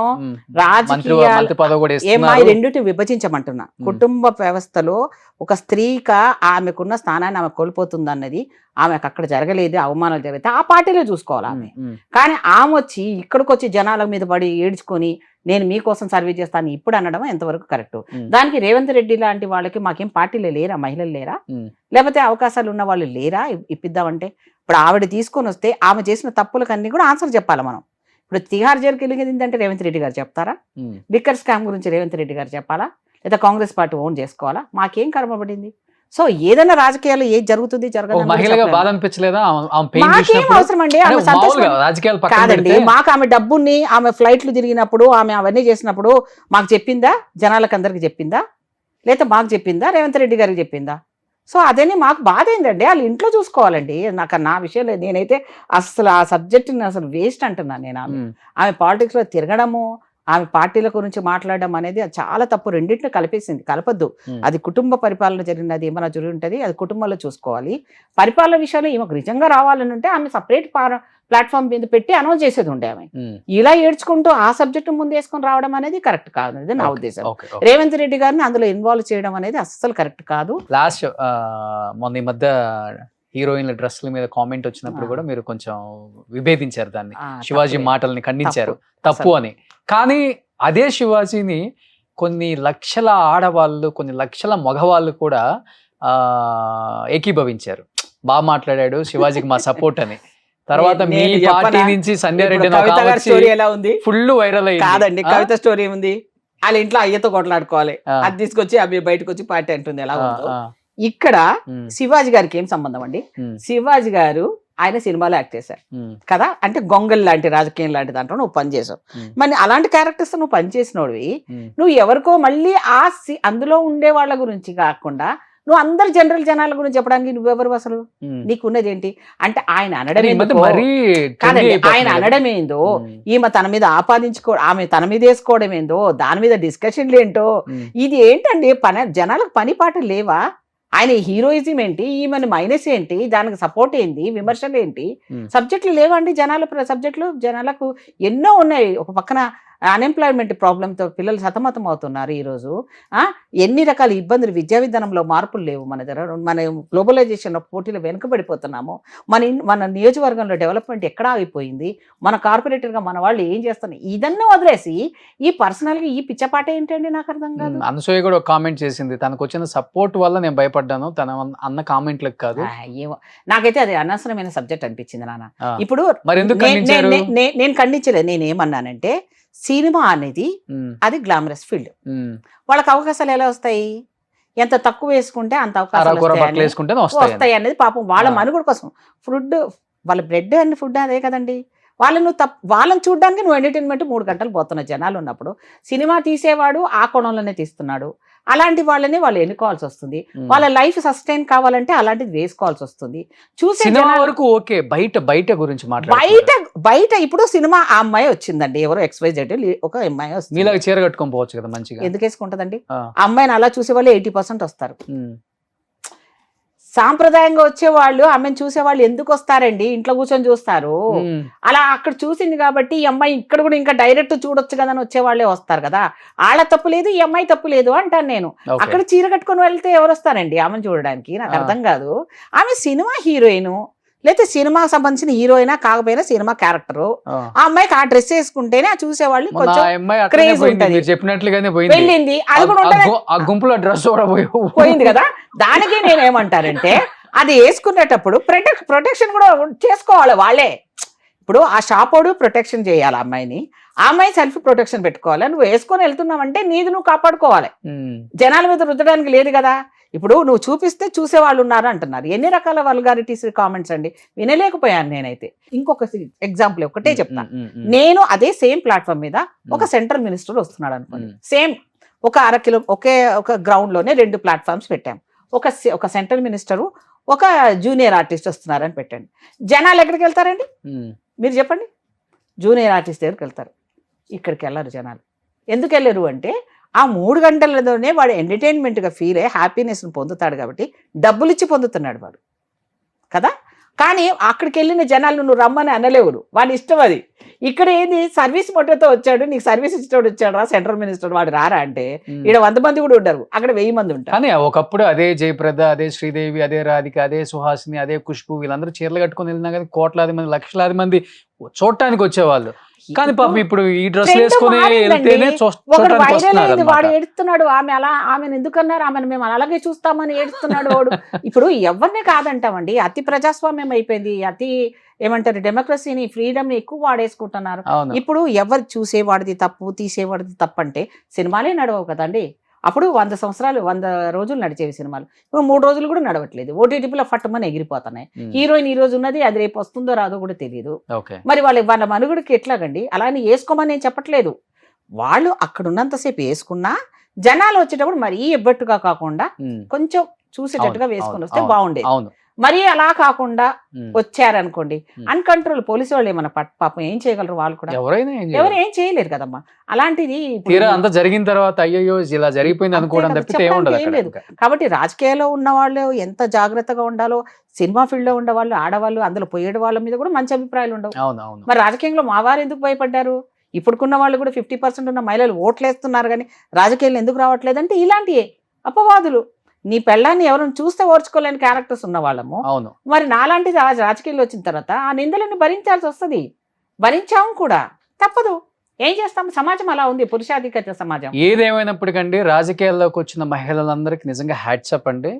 సో మీరు ఇదే స్టబన్ ఒక ఐరన్ లేడీగా ముందుకు ఇలానే కొనసాగాలని, కాంగ్రెస్ గవర్నమెంట్ ఉంది కాబట్టి మిమ్మల్ని గుర్తించాలని, మంచి ఉన్నతమైన స్థానంలో ఉంచి ఈ వాయిస్ అనేది చాలా ఇంపార్టెంట్.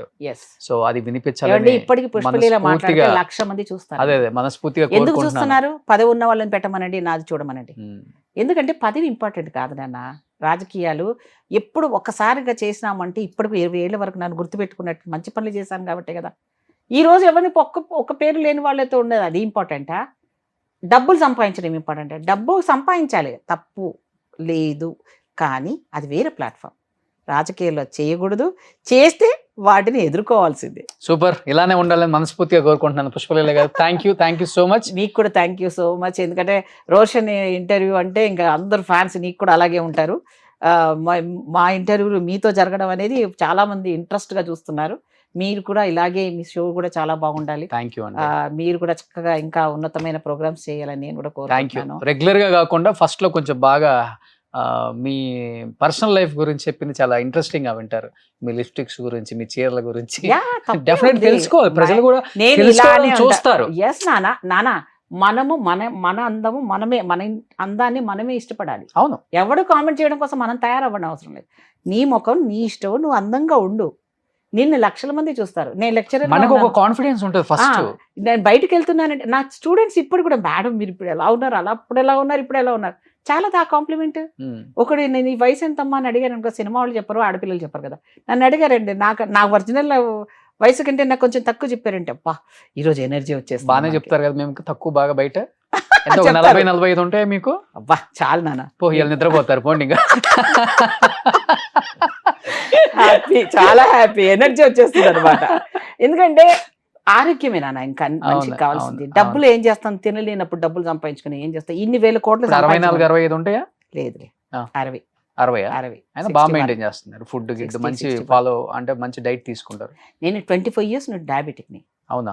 ఎప్పుడైతే పాలిటిక్స్ వచ్చానో అడిషనల్ గా అది వచ్చింది. ఎక్కడ కనిపించట్లేదు కనిపించాను. నేను ఏది హెవీగా తినను, హెవీగా నిద్రపోను, హెవీగా నువ్వు బంగారం పెట్టినా సరే నేను తినను. మళ్ళీ అన్ని తింటాను, స్వీట్ తింటాను, ఐస్ క్రీమ్ తింటాను, అన్ని తింటాను. ఏది కూడా తినకూడదు, అది తినలేదు అని అనకుండా ఉంటాను. అన్ని టచ్ చేస్తాను. కానీ నా బాడీని నేను చూసుకుంటాను. యోగా చేస్తారా? No yoga, walking. వాకర్ ఉంటుంది నా దగ్గర ఇంట్లో. దాని మీద కాలు పెడితే బాడీ మొత్తం ఊగుతుంది, అది ఒకటి నడుస్తుంది అంతే. 15 నిమిషాలు చేస్తాను. సో ఇంతే ఆరోగ్యంగా ఉండండి. Thank సో you, మంచి పదవిలో కానీ మళ్ళీ డబ్బులు ఉన్న చూడాలని పుష్పలీలు అంటే కోరుకుంటున్నాను. నేను ఒప్పుకోను. ఉమ్, నిజాయితీకి మారిపేరుగా బతకాలనుకున్నాను. నా పిల్లల్ని నేను అలాగే పెంచాను. ఉమ్. భవిష్యత్తులో రాజకీయాలంతా దొంగలంటే కాదు, మంచి సో వాళ్ళు నిజాయితీ పుష్పలీల గారు మీ దగ్గర ఉన్న డబ్బులు నాకు ఇచ్చేయచ్చు. తీసుకోండి. సాయంత్రం వస్తా ఇంటికి. వెల్కమ్. తీసుకో నాన్న, తీసుకో, అన్ని ఉన్నాయని you. తీసుకోపో, లేకపోతే పెట్టిపో. థ్యాంక్ యూ అండి, thank you so much. Thank you నాన్న, మీకు కూడా థ్యాంక్ యూ. సుమన్ టీవీలో మీ పర్సనల్ అండ్ బిజినెస్ ప్రమోషన్స్ కోసం కింది నెంబర్కి కాంటాక్ట్ చేయండి.